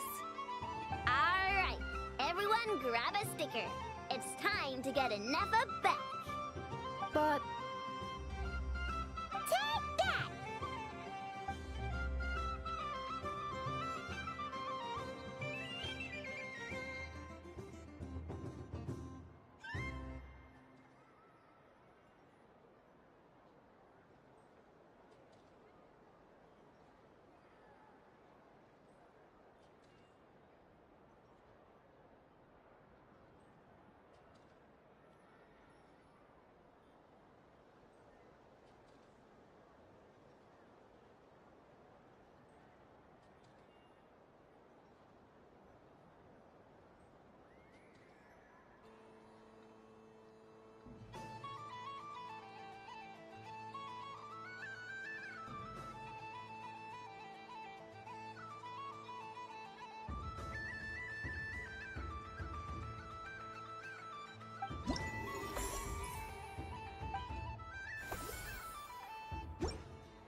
Moon Prayer Candy!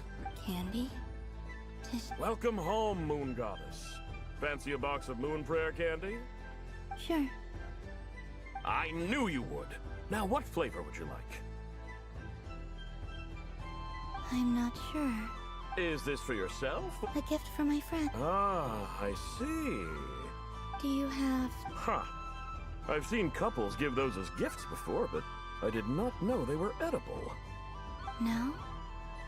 Okay then. Moonfall Silver? You did say this was for friends, right?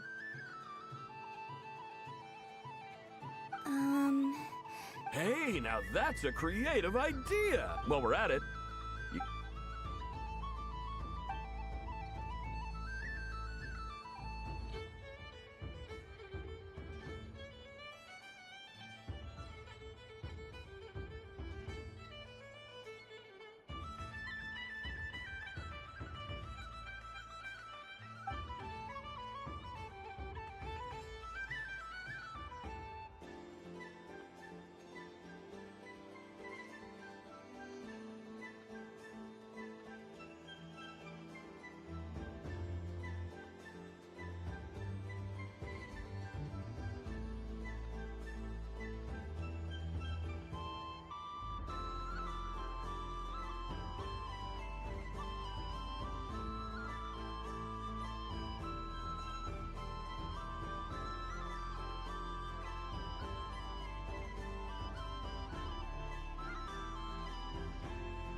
Here you go.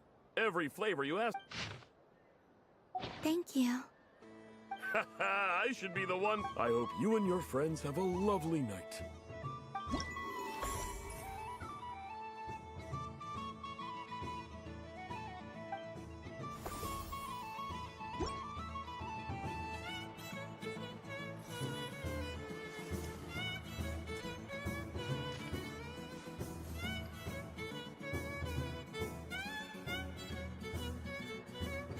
What is going on over here? It looks like fun. Hold it right there! Are you talking to me? Of course. Do you see anyone else here dressed up as the moon goddess besides me and you? Happy Moon Prayer Night, Moon Goddess. Anyway, there's no time to wait. Meet my partner, Stacko. Don't just stand there. Partner?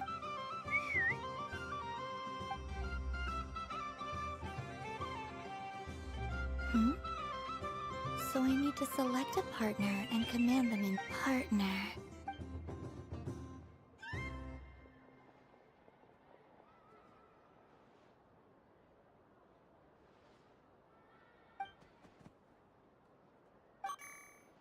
Whoa! Am I seeing things? That's great. But you can only bring one partner. They all look so eager to be picked. I'm not sure what this bot is trying to say, but it seems very happy. That bow. Testing!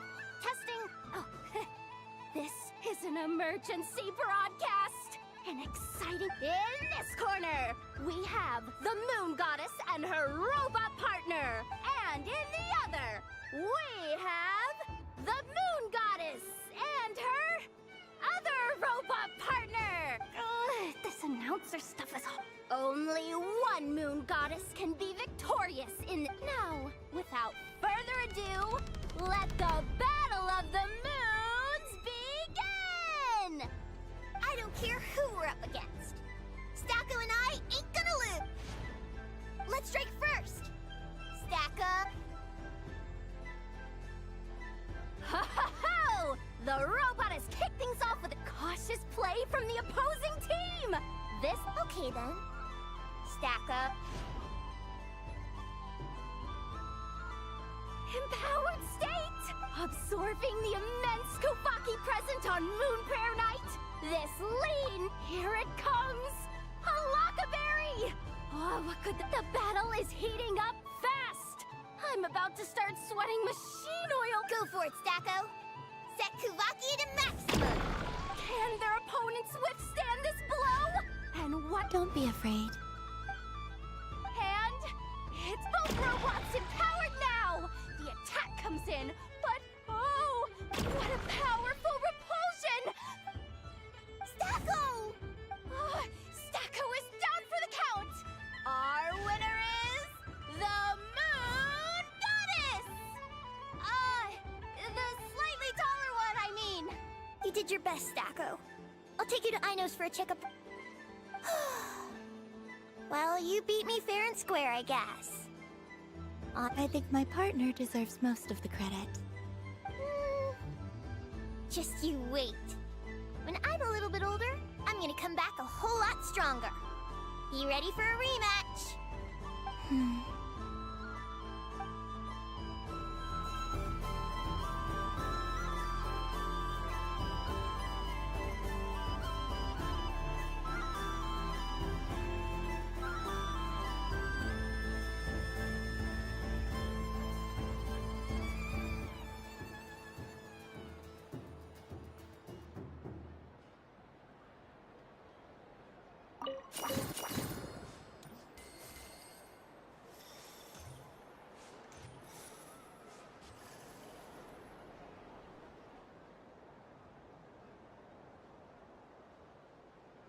Well, look who it is. I heard someone went and disappeared on us the moment we let her out of our sight. They looked all over for you. Frankly, I didn't think you'd be back for Moon Prayer Night. Were you worried about me, Sandrone? You would like that, wouldn't you? Do you even hear what you're saying? It seems to me like you disguised yourself with festive headgear, just so that you could come see me on Moonbriar night and make sure I'm okay. You didn't even bring Polonia with you. You?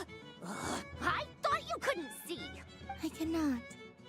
But I sense the confusion of those around us rippling through the Kuvaki currents. Based on what I know about you, let me guess what you're wearing. Is it cat ears? Shut up! I'm only here to protect the Fatui's interest in this territory. Running into you was pure bad luck. Really? But you were the one who asked Arlecchino to help everyone find my name. Columbina! Ugh! Just one more word, and I'll unscrew your vocal cords. It's Columbina Hyposelenia now. Tell someone who cares. I've missed you, Sandrone. The whole time I was gone. I hope I get a chance to say some ugly words to you. Is that supposed to be a joke? Anyway, let's go play that game. What? You mean that frostfin whale? Yes. It's some kind of game where you get bitten if you step... Who in their right mind? Because you're not a scaredy cat. Fine! You wanna play? Let's play. Don't complain when I kick your sorry butt. Lovely. You old geezer! I'm gonna beat the pants off you! Just you watch! I almost forgot. Sandrone? What is it now? You'd better not lose, or I'm going to beat your head in. What? Allow me to demonstrate since I'm feeling so nice. You just step on the teeth, like this.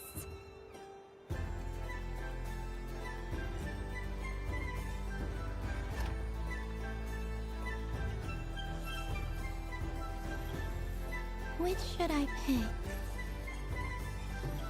Your turn, Sandrone.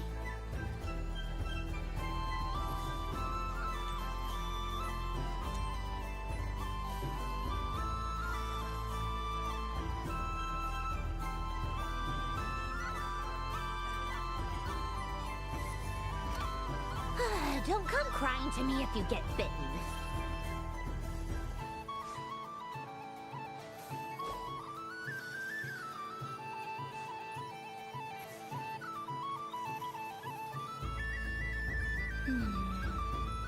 I'm getting a bad feeling from this one. Sensing Kuvaki doesn't count as cheating, right? And there are less and less teeth remaining.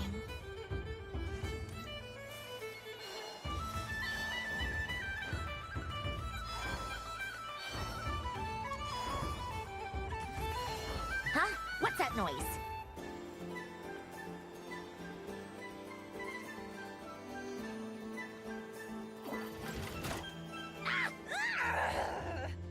I think you might have picked a bad tooth, Sandrone. Shut it! Do you need any help? It seems like you're stuck. No! It's just a blasted toy! How is its grip this strong? Stop laughing! Alright. Well, you lost. So just like I promised... Hey! What are you doing? Are you seriously? Hiya!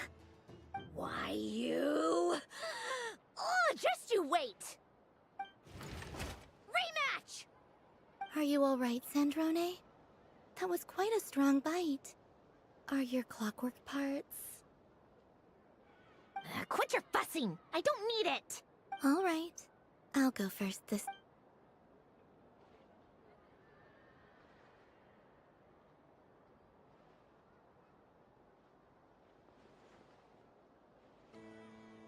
I see it now. She can sense which teeth are rigged. So I just need to avoid the same ones that...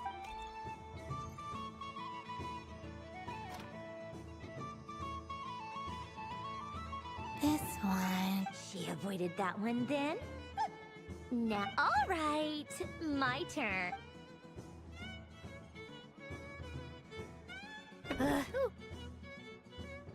What? Looks like you lost again, Sandrone. Wait! There's more than one bad tooth! Bunk.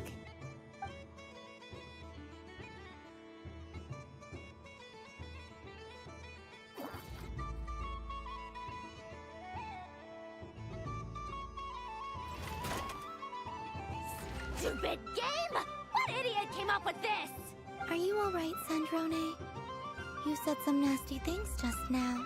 Oh, I'm peachy. Should I let you bonk me on the head as well?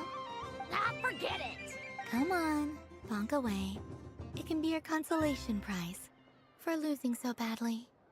I told you, forget it! Gah, you've always been so annoying.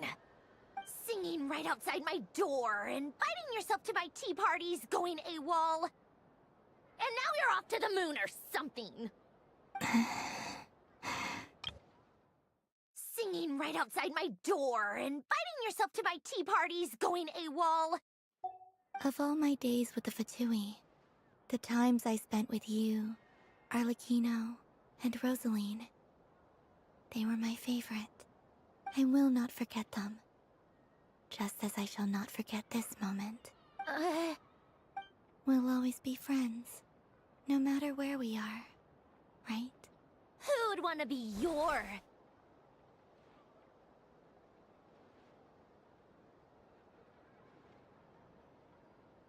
I'll miss you, Sandrone.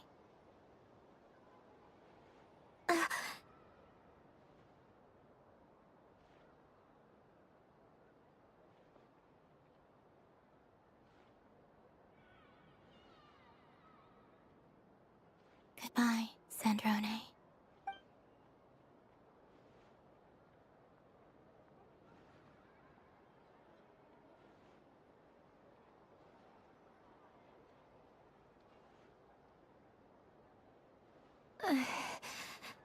I'll miss you too, Columbina. Sorry, what was that? Ah! Yeesh! No need to freak out. What's wrong? We've been looking everywhere for you. What do you want? Oh, nice ears. What do you want? This! Huh? It's your turn to draw something. You're one of her friends too, aren't you? Doesn't know how lucky she is. Sorry? Nothing. I'm done. Take it. Oh, that was fast. Oh, and one more thing. Last time we spoke, you mentioned you were interested in the Narcissan Kreuz Ordo's research. Remember? What are you talking about?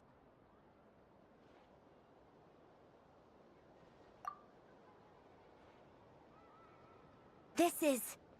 Oh. Alan, Renee, and Marianne. Huh. The Holy Blade. It's not about whether I approve or not. These people, they would sacrifice themselves for the sake of the world. That is something I would never. Still, I didn't know they had any pictures. If I'd have thought to bring a camera, I'd have... What? Yeah, of you being bitten by the frostfin whale and Columbina bonking you. Tear it up! Now!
Traveler, Hey there, Columby. Are you sure you don't want to look... right now, what I'd like to do is... Oh, candy for us? What about you, Traveler? How does yours taste? Oh, sounds good. I'm unruly now. Yes, I believe... Hey, gotcha. Sure. This one, and... Yep, here we go. One per person. It's so sweet.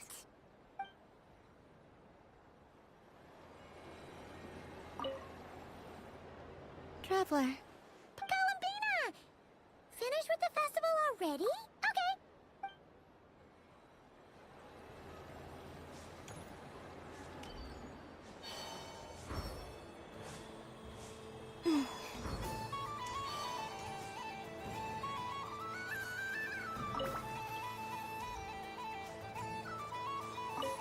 Something about festive lighting always... This is most... Forgive me, but I shall have to enjoy this if others were denied the chance.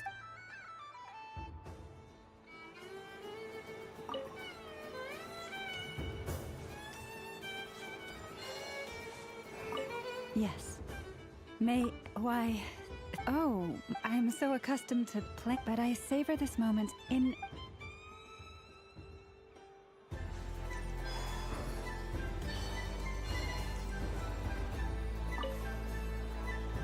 Traveler, Columbina! Finished with the festival? Really? You're sure you don't want to have a little more fun out there? Final answer! yes.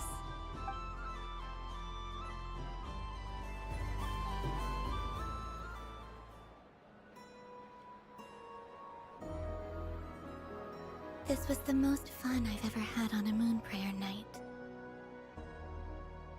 Everywhere I went, people were saying, "Welcome home," and there were friends at every turn.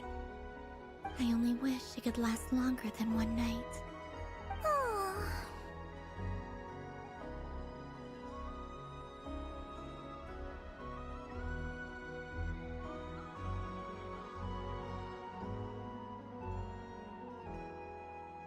Yes, you're right.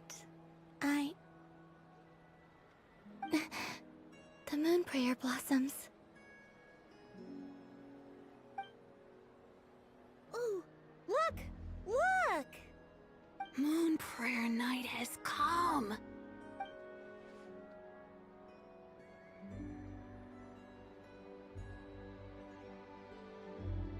The moon. It's so beautiful. Happy Moon Prayer Night, dear. Happy Moon Prayer Night.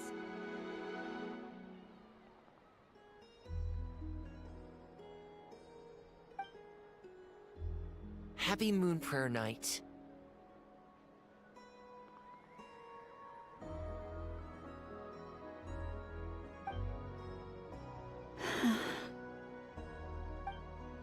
Aww. Huh.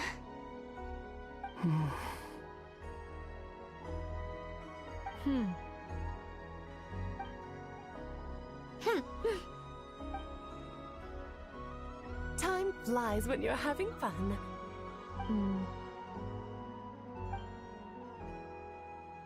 Oh, looks like the time has come.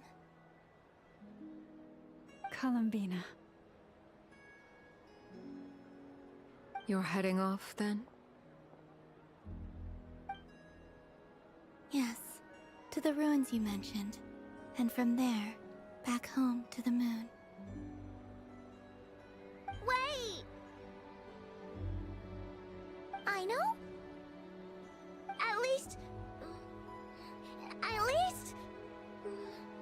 Take one of our craft shop's crumb cookies up to the moon with you. You know, for a snack. Sure, why not? The Curatorium of Secrets believes in proper farewells. No story should be left without a satisfactory endnote. Never. Farewells are an important affair for the Ratniki, too. We never know when we might meet again. Haha!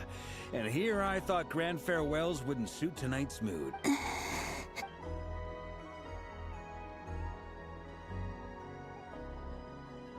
We made a little something for you, Columbina.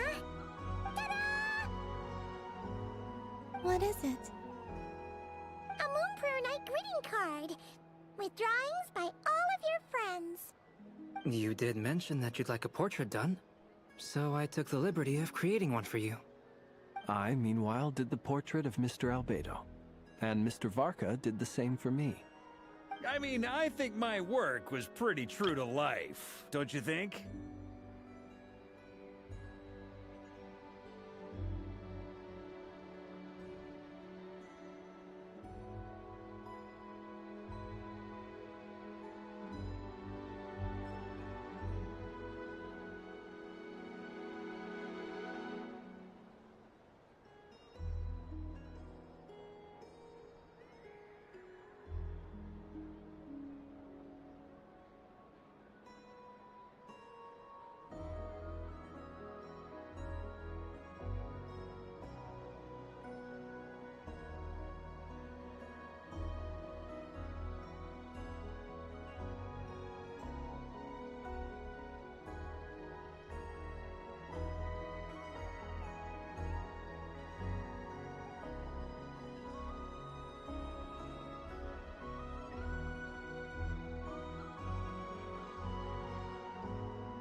The picture of Ashru was my doing.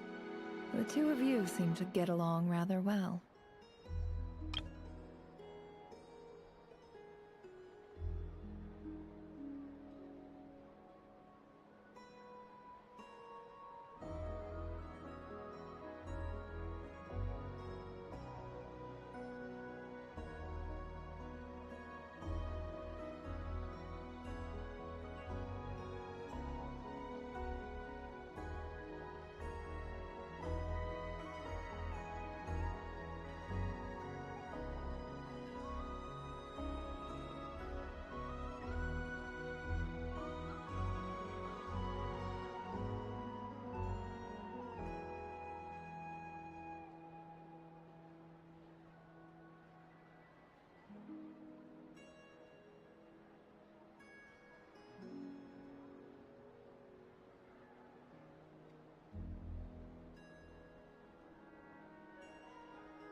Wait, was I the only one who did a full body picture?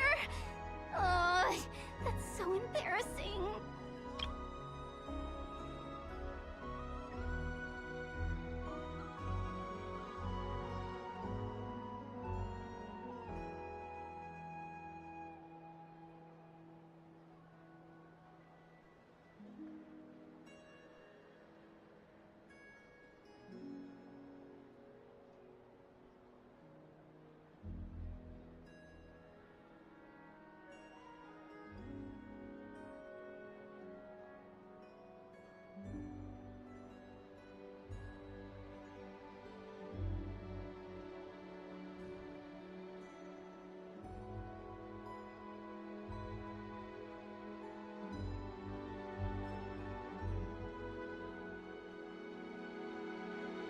I did pictures of me and Anefa.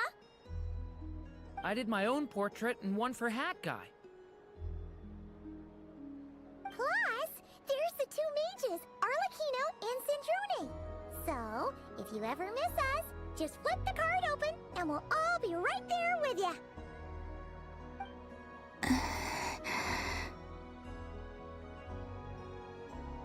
I don't know what to say. Thank you so much, everyone.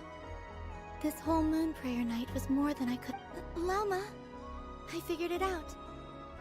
Hmm? Figured what out?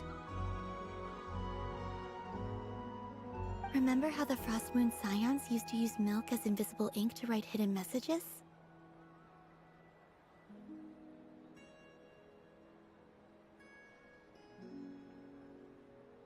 That was a very long time ago. Oh, are you saying? Yes.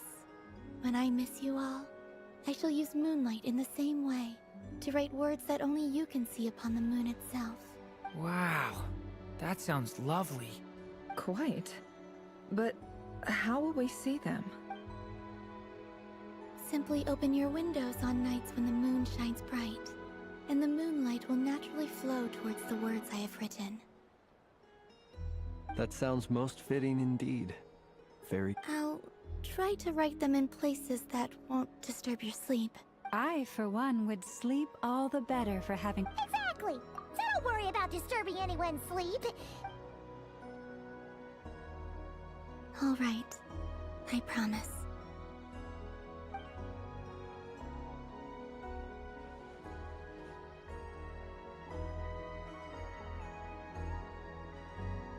In that case, Columbina. I'm ready.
Very well. Let's go.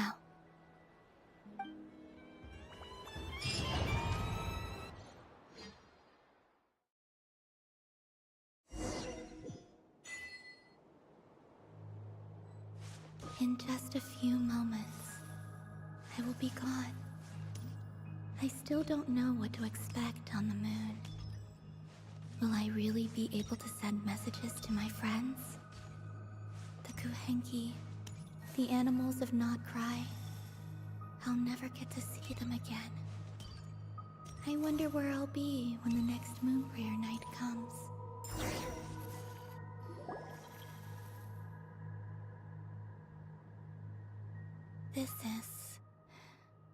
This is where the people of Hyperborea used to communicate with the moons. Eternal moon, frost moon, iridescent moon. When the power of all three converge... The gate to the moon. Moon marrow preparations are complete. Only the final step. I'm sure Nasha Town is livelier than ever at this moment.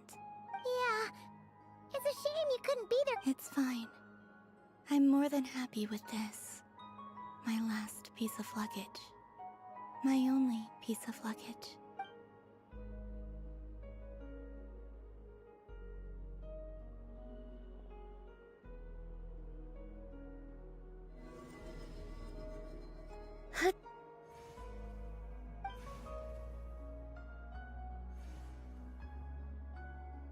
I can already feel the moon calling to me.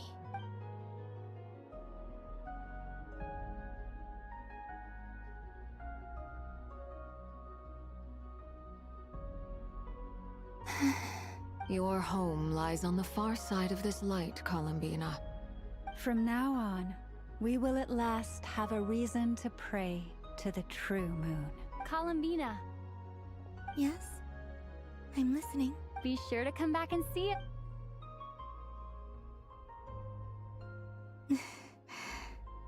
Of course. But if that chance doesn't come, then remember that you have friends on this planet. People who will miss Columbina. Yes, I will. Thank you for everything you've done for me. And remember, come night or day, the moonlight shall always connect us. Well then, farewell, my friends.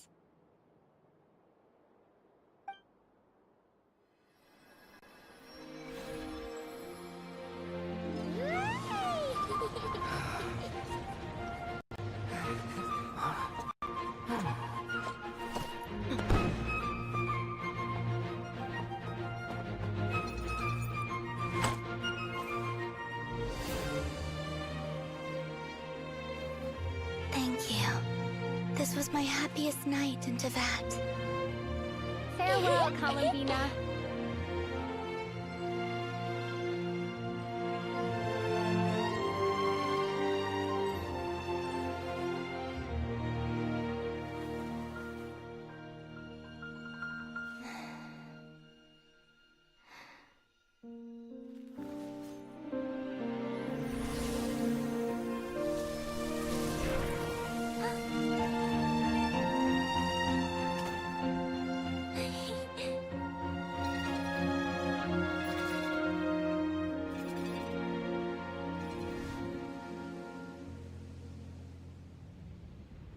The moon really is closer than ever tonight.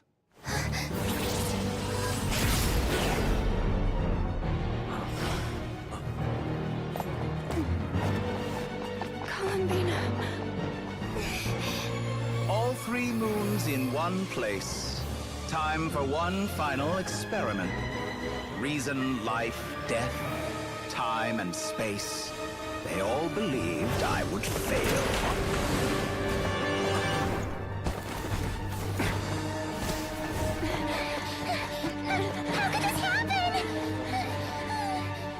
But Tevat's primordial power never did belong to the throne of heaven.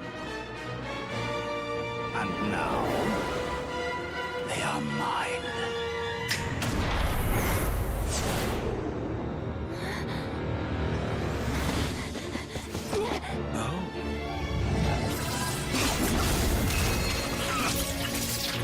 No,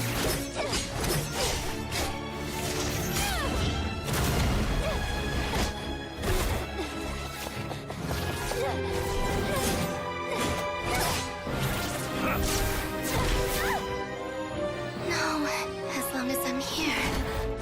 The Doctor is free to wield the Three Moons' power.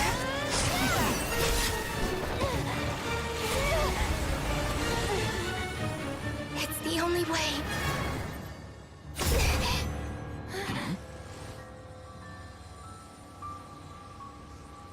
I guess I won't be going home today. Columbina! No!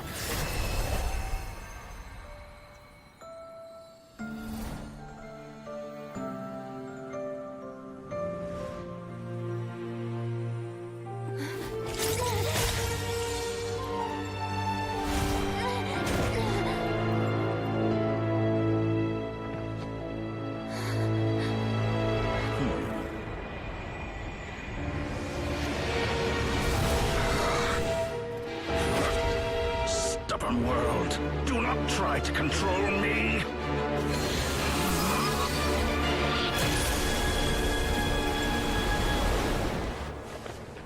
Columbina.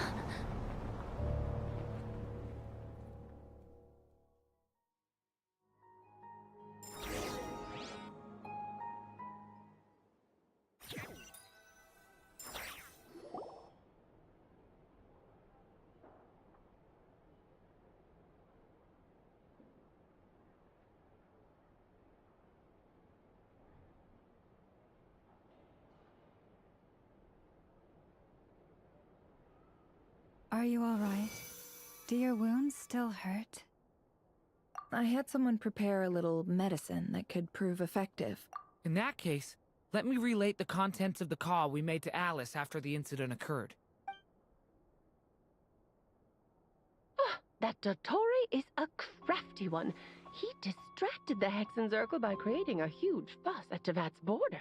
I'd assumed that the cause was an abyssal intrusion from the outside world, which in fairness is a rather common occurrence. But after learning that you managed to influence the phantoms in Nordcry, I realized that perhaps this interference could have come from within Tevat instead.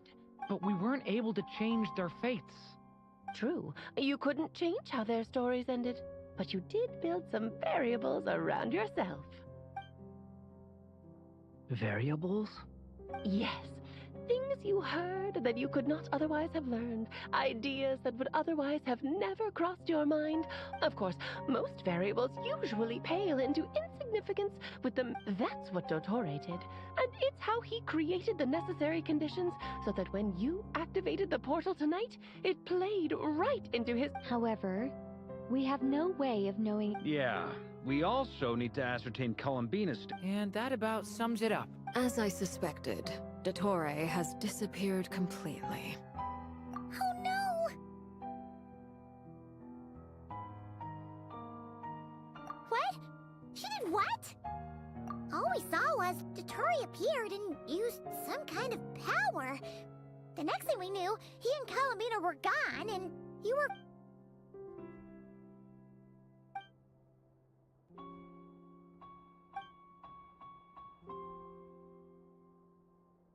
So, Columbina intentionally opened the Moongate and escaped into the same mysterious world as Rerir and Thalindis. Sounds like bad news.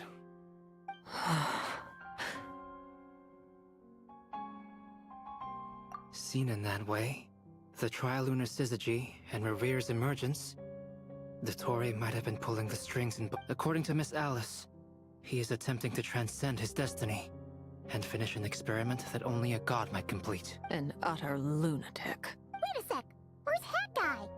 He took off with the Dodo communication device after we spoke to Alice. The look on his face was terrifying. I've never...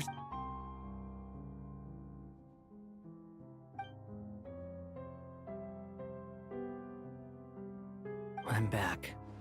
Hat Guy! I went to look for the Hyperborean phantoms again. I think I got them to talk to Nicole on the other end of the communications line. Turns out, The history they describe is different from how Nicole remembers it. Really? But how? Surely Nicole can't have been wrong. Because the Phantoms are the ones who were deceived. They speak of a savior who appeared in their history.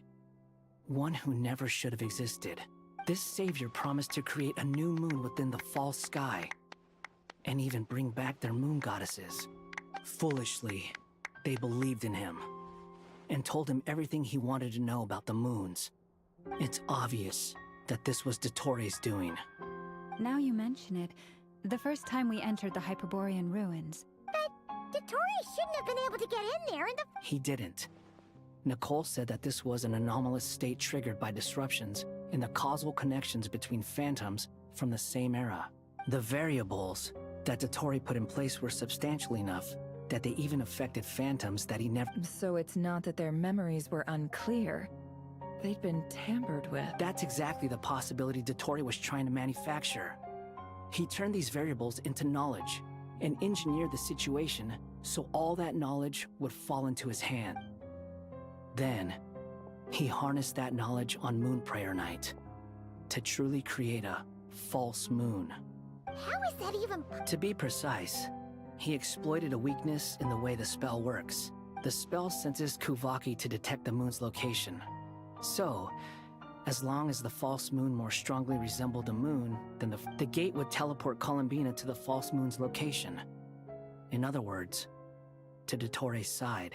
Once he had her under control, the teleportation spell remained active, and he manipulated her power to... At that moment, the moon marrows disappeared right before our eyes. By then, Dottore had already amassed the power. So, where does that leave... I'd certainly like to know what Her Majesty thinks, now that the concerns I expressed... And in any case, it is not the Fatui Harbinger Damselette who sees us as her friends, but rather Columbina Hyposelenia. If, even in such extreme circumstance, then I will do as my heart demands.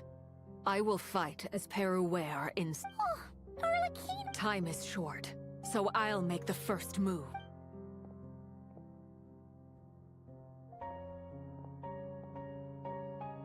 Whew. Even Arlecchino seems to be losing her cool now.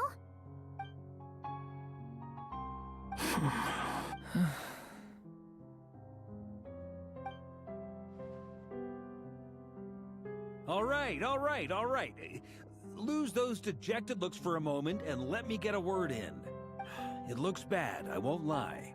Very bad, in fact. So Dottori's pulled some real dirty tricks to gain the upper hand. For now. And yeah, it's to the point where even the mages say that his... So Dottori's pulled some real dirty tricks to gain the upper hand. For now.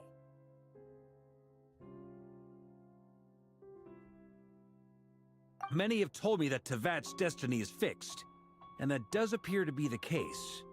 Well, what makes Dottori so sure he'll be the exception?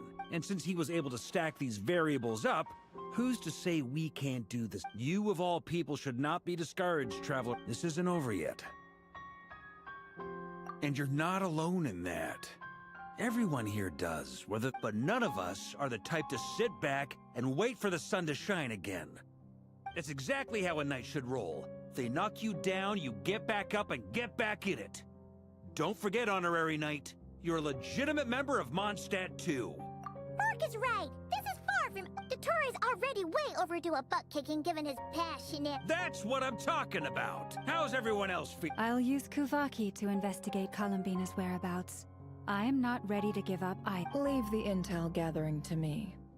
Whatever happens within Nodcry's borders... Aino and I will do all we can to support you. We will attempt to reverse engineer Dottori's actions and seek a breakthrough that way. Alice and Nicole are busy dealing with an emergency at Tevat's borders, so they can't return just yet. But they're both very angry about this. They've asked Albedo and me to act on the Hexenzirkel's behalf and do everything in our power to fight back against... Are you ready then? We're going to have to conduct... I'll do my best. As for me, I'm pretty familiar with Dottori's way of doing things, so I can try to predict his next move. I'll help with your investigation. Nice! Looks like we have our basic division of labor. I'll get in touch with Flints and Itlua, get them to have a chat with their Starshiner. It couldn't hurt to bring the Lightkeepers on board as well. At the same time, I'll pass on instructions to the Knights present in Nodcry to assist the Lightkeepers and other organizations in— Yeah! We'll show him! That's it then. Good luck, everyone.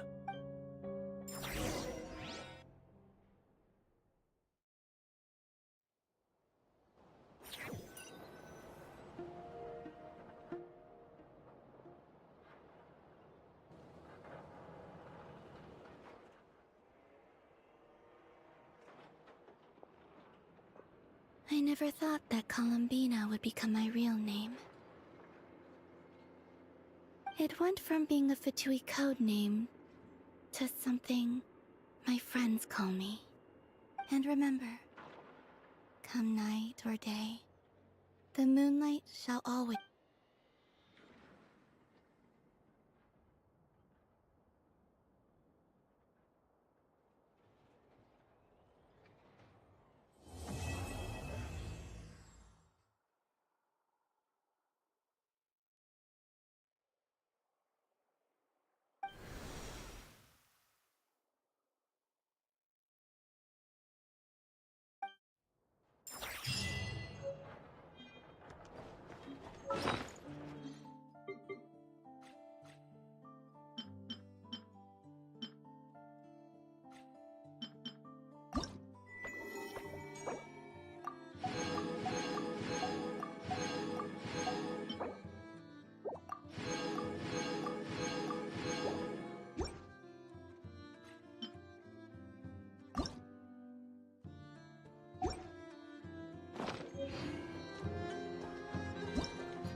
Rev the engines!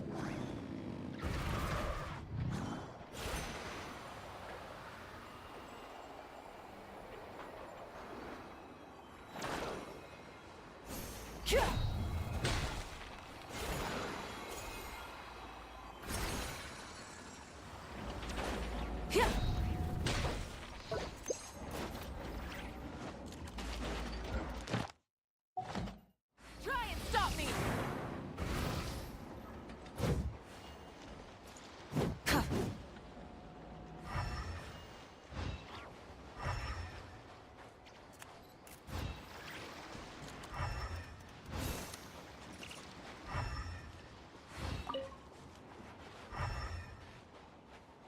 Full throttle!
Rev the engine!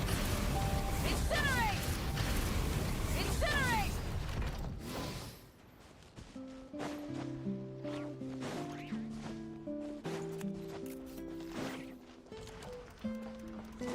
Try and stop me! Incinerate!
Quick as a flash!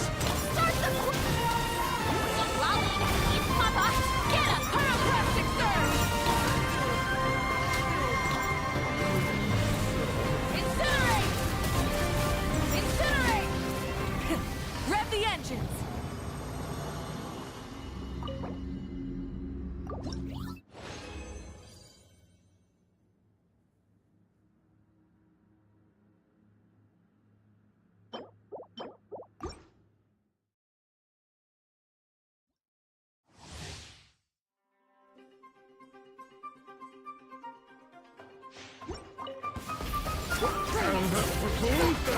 Stronger! On foot! Suffer the wrath of Eatfleet! Wrath from the sky! Pretty